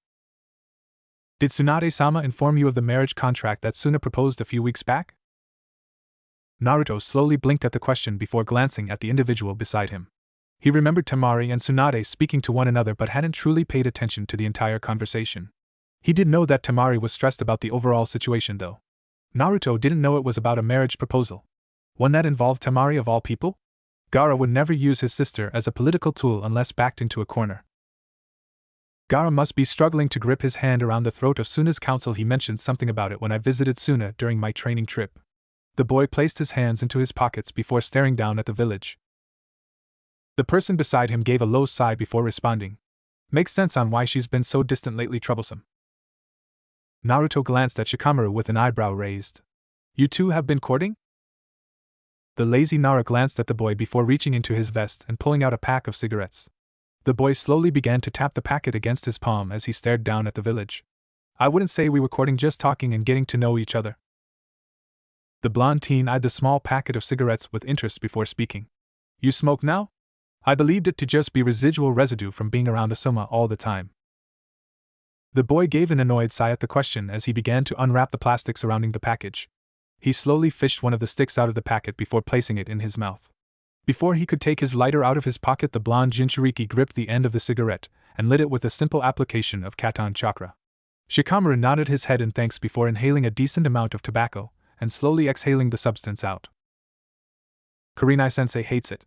Always nagging about how it's bad for our health, as if we're not shinobi, risking our lives every day.